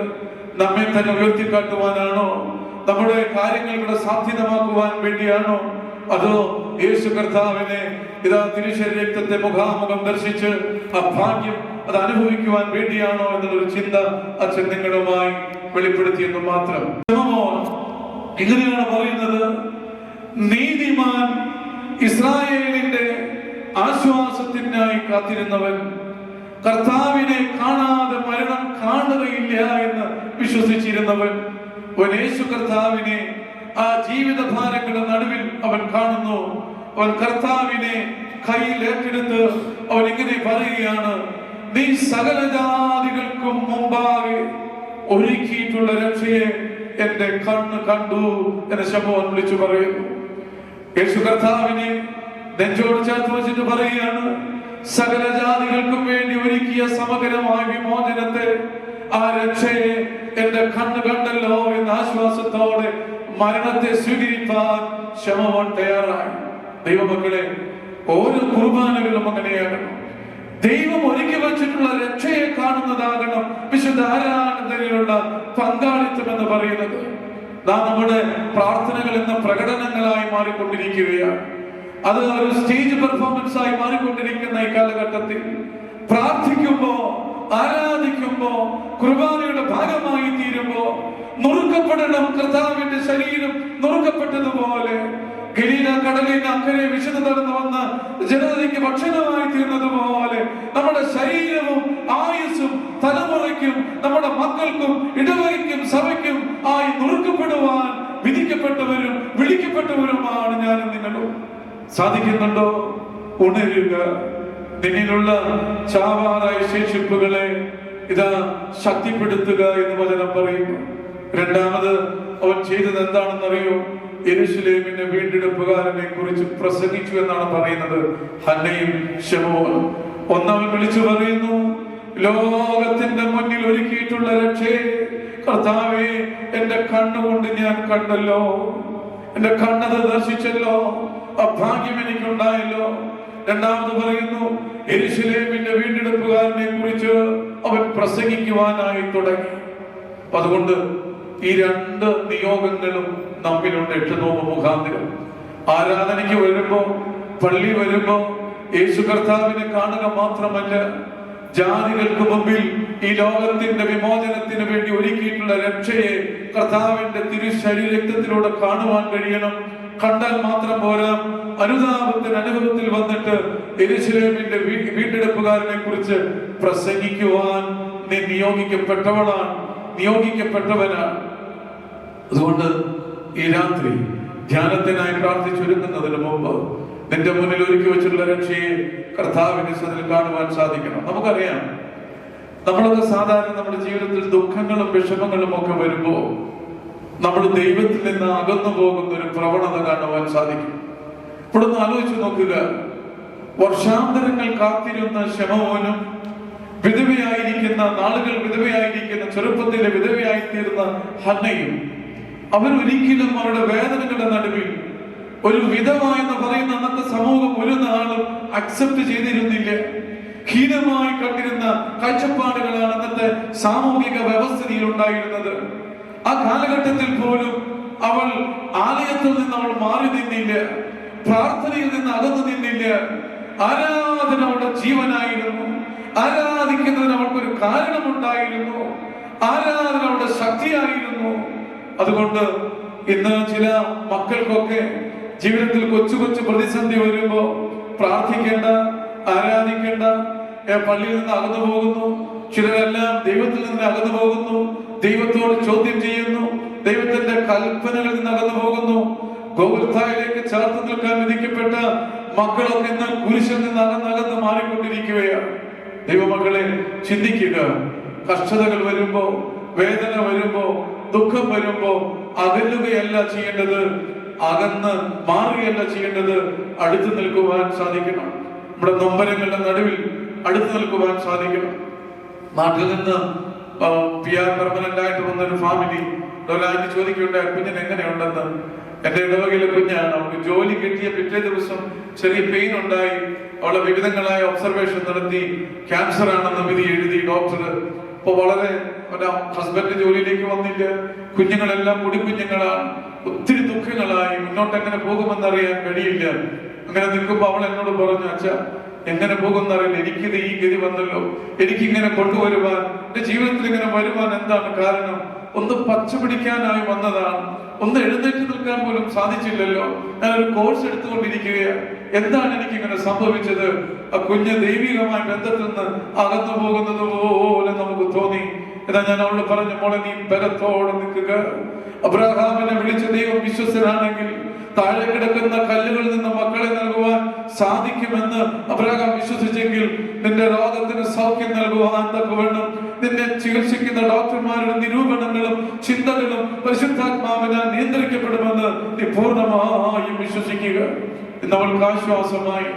വേദന കർത്താവിന്റെ ക്രൂശിനോട് ചേർത്ത് വെച്ചവൾ ബന്ധിച്ചു. സങ്കടങ്ങൾ പരിശുദ്ധ അമ്മയോട് അവൾ പറയാൻ തുടങ്ങി. അവളുടെ ദുഃഖങ്ങൾ അമ്മ ഏറ്റെടുക്കാൻ തുടങ്ങി. അവരുടെ വീഴ്ചകളൊക്കെയും ഗോകുൽത്ത കൃത്യമായി പരിശോധിക്കാൻ തുടങ്ങി. സ്വർഗം അവളോട് ഇടപെടാൻ തുടങ്ങി. നമ്മൾക്ക് ആശ്വാസമായി. നമ്മൾക്ക് ക്ഷീണമില്ല. അവൾ എഴുന്നേറ്റ് രാവിലെ പ്രാർത്ഥിക്കും, അതിരാവിലെ എഴുന്നേറ്റ് പ്രാർത്ഥിക്കും, സഭയ്ക്ക് വേണ്ടി പ്രാർത്ഥിക്കും, പിതാക്കന്മാർക്ക് വേണ്ടി പ്രാർത്ഥിക്കും, ഇടവയ്ക്ക് വേണ്ടി പ്രാർത്ഥിക്കും. ഞാൻ ഇന്ന് പ്രസംഗത്തിന് വരുമ്പോ എനിക്കും വേണ്ടി ആ കുഞ്ഞ് പ്രാർത്ഥിക്കുന്നുണ്ട്.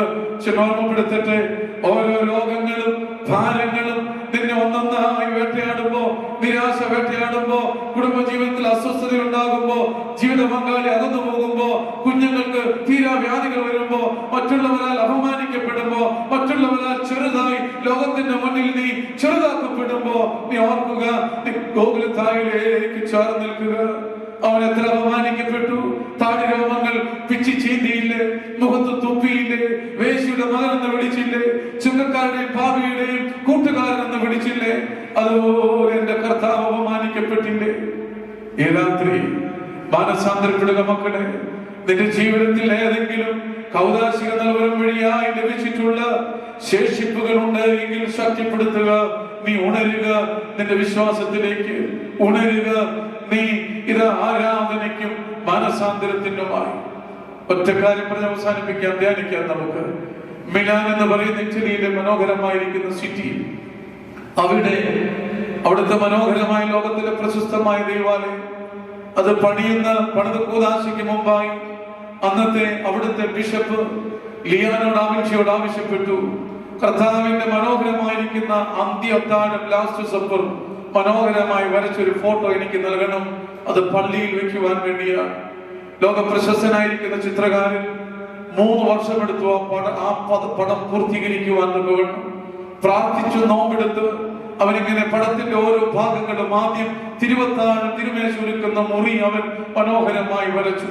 കർത്താവിന്റെ തിരുവത്താഴത്തിന് വേണ്ടിയുള്ള മേശ ഒരുക്കി, മേശ വിരി അവൻ വരച്ചു. ശിഷ്യന്മാരെ കർത്താവിനെ എല്ലാം വരച്ചു പൂർത്തീകരിച്ചു.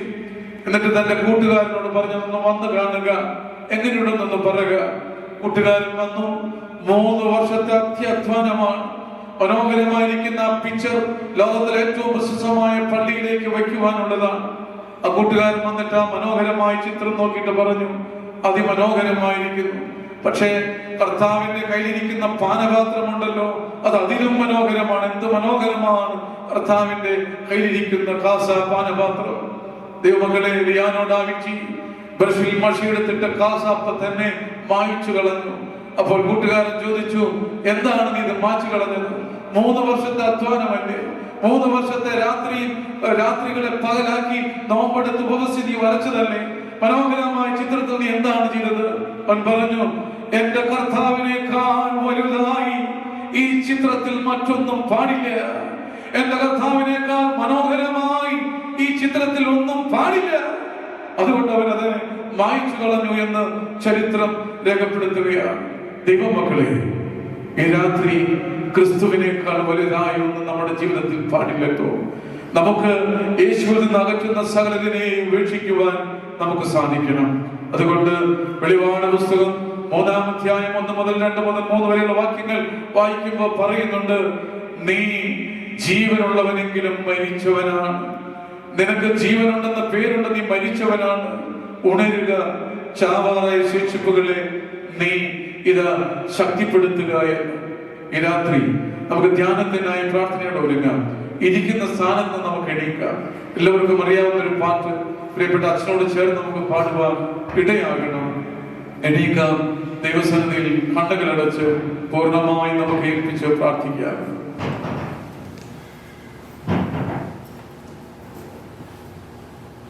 ആറാം ദിവസം രാത്രി വലിയവനായ ദൈവം നമ്മുടെ ജീവിതത്തിൽ അനേക കൃപകളെ, അനേക നന്മകളെ നൽകിയിട്ടുണ്ട്.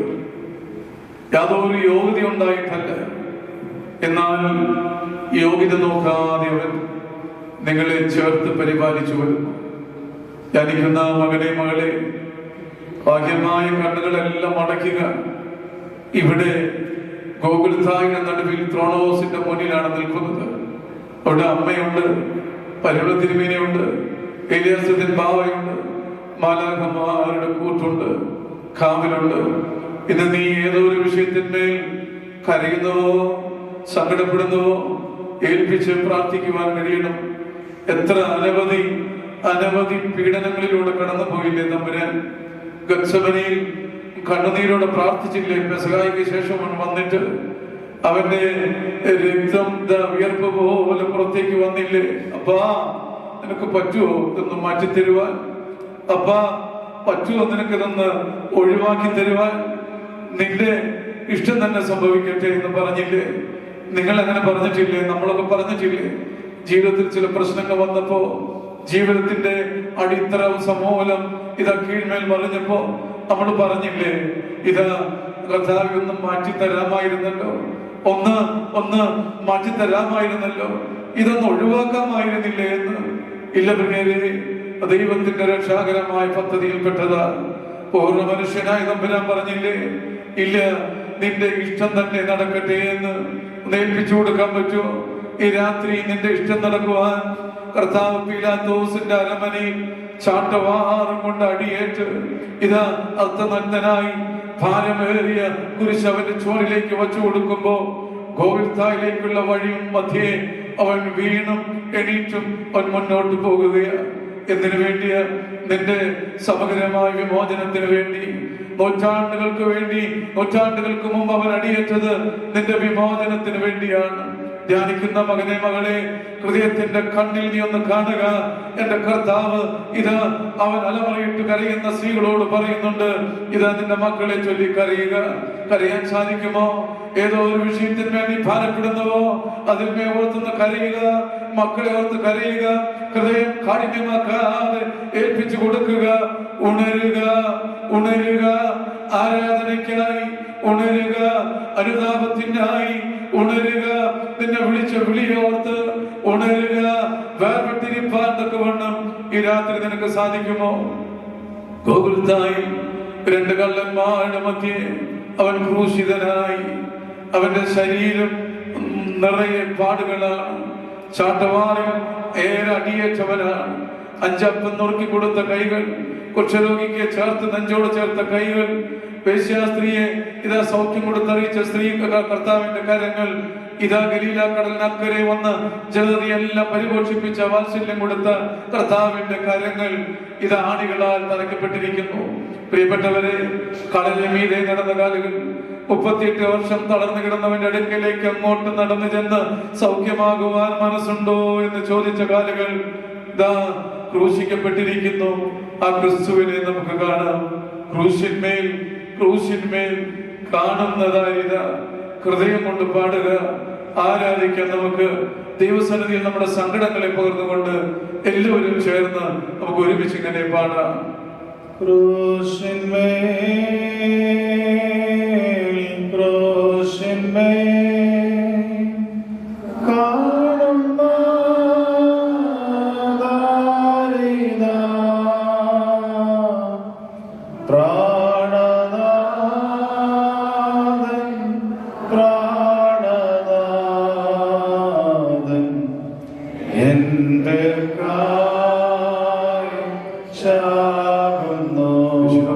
കണ്ടുകൊണ്ട് നമുക്ക് ഒരിക്കൽ കൂടി ചേർന്ന് പാടാം.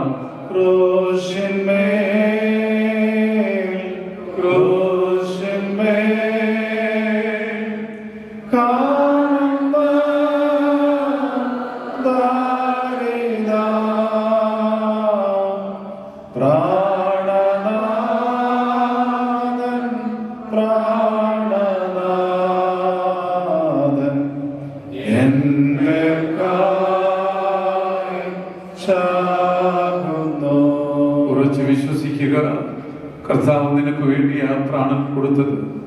നിന്റെ സൗഖ്യത്തിന് വേണ്ടിയാ, നിന്റെ വിമോചനത്തിന് വേണ്ടിയാ. അശുദ്ധിയിലേക്ക് നീ പോയോ? ജീവിത വിശുദ്ധി നഷ്ടപ്പെട്ടോ? കാഴ്ചപ്പാടുകൾ മാറ്റുക ദൈവമക്കളെ.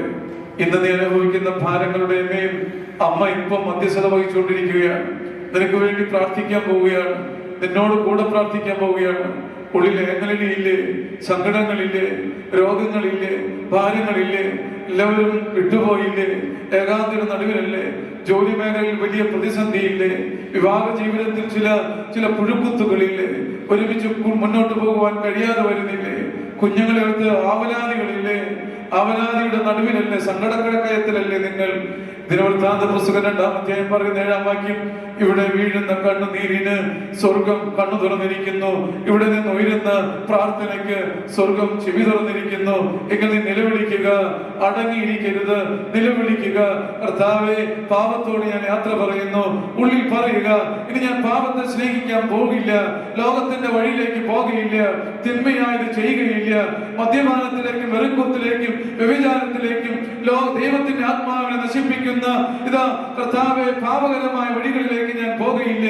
എന്റെ ആഠ്യത്വം വലുതല്ല കർത്താവേ, നീയാണ് വലുത്. ഞാൻ സ്വയം പുകഴ്ചയിലേക്ക് പോകുകയില്ല കർത്താവേ, നിന്നെ ഞാൻ പുകഴ്ത്തും കർത്താവേ. ആരാധനയാണ് എന്റെ ശക്തി, ആരാധനയാണ് എന്റെ ബലം. നമുക്ക് ചേർന്ന് പാടാം.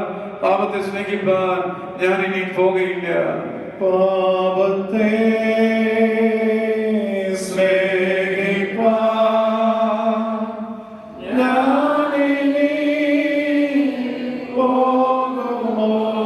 എല്ലാവരും ചേർന്ന് പാപത്തെ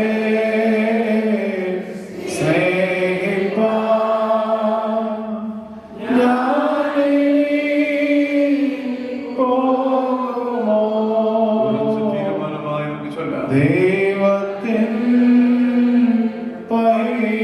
പൈതലായി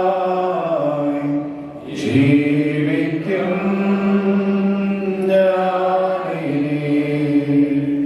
ദൈവത്തിൻ പൈതലായി ജീവിക്കും ഞാനിനി. ഇങ്ങനെ പ്രാർത്ഥിക്കാൻ ഞങ്ങളെ അളവ് കൂടാതെ സ്നേഹിക്കുന്ന വാഴ്ത്തപ്പെട്ടതിനും പരിശുദ്ധനുമായ കർത്താവേ, ഈ 3 ദിനരാത്രങ്ങൾ ഞങ്ങൾക്ക് തന്ന വലിയ കൃപയ്ക്കായി ഞങ്ങൾ അങ്ങേ സ്തുതിക്കുന്നു.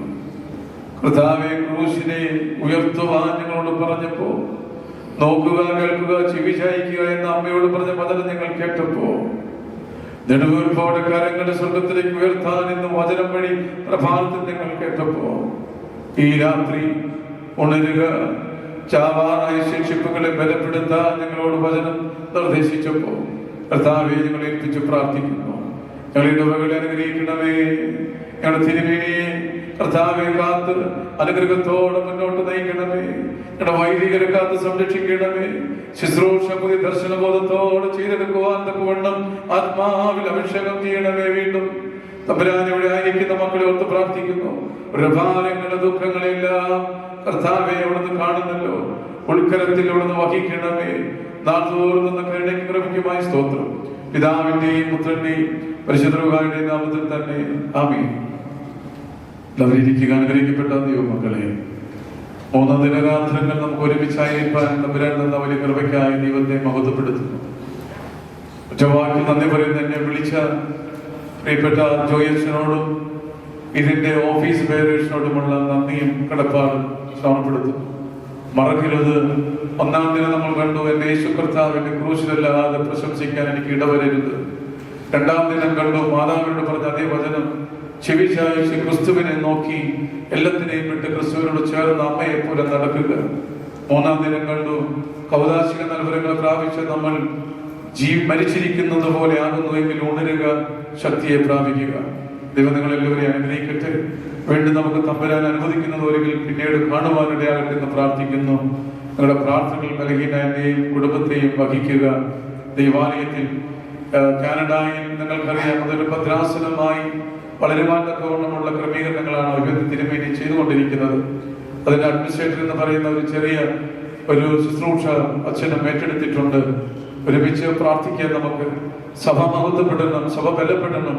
അവിടെ ഈ വരുന്ന നവംബർ മാസം 22-ാം തീയതി ശ്രേഷ്ഠ കാതോലിക്ക ബാബായ്ക്ക് വലിയൊരു റിസപ്ഷൻ കൊടുക്കുകയാണ്. എല്ലാ ദൈവാലയങ്ങളും ചേർന്ന് ടൊറന്റോയിൽ വെച്ച് എല്ലാവരെയും സന്തോഷത്തോടെ ക്ഷണിക്കുന്നു. പ്രാർത്ഥനയിൽ പ്രത്യേകം ഓർക്കണമെന്ന് ഒരിക്കൽ കൂടി അച്ഛനോടും ഓഫീസ് ബെയറേഴ്സിനോടുമുള്ള നന്ദി പറഞ്ഞുകൊണ്ട് അച്ഛൻ അവസാനിപ്പിക്കുന്ന ദൈവനാമം മാത്രം മഹത്വപ്പെടട്ടെ.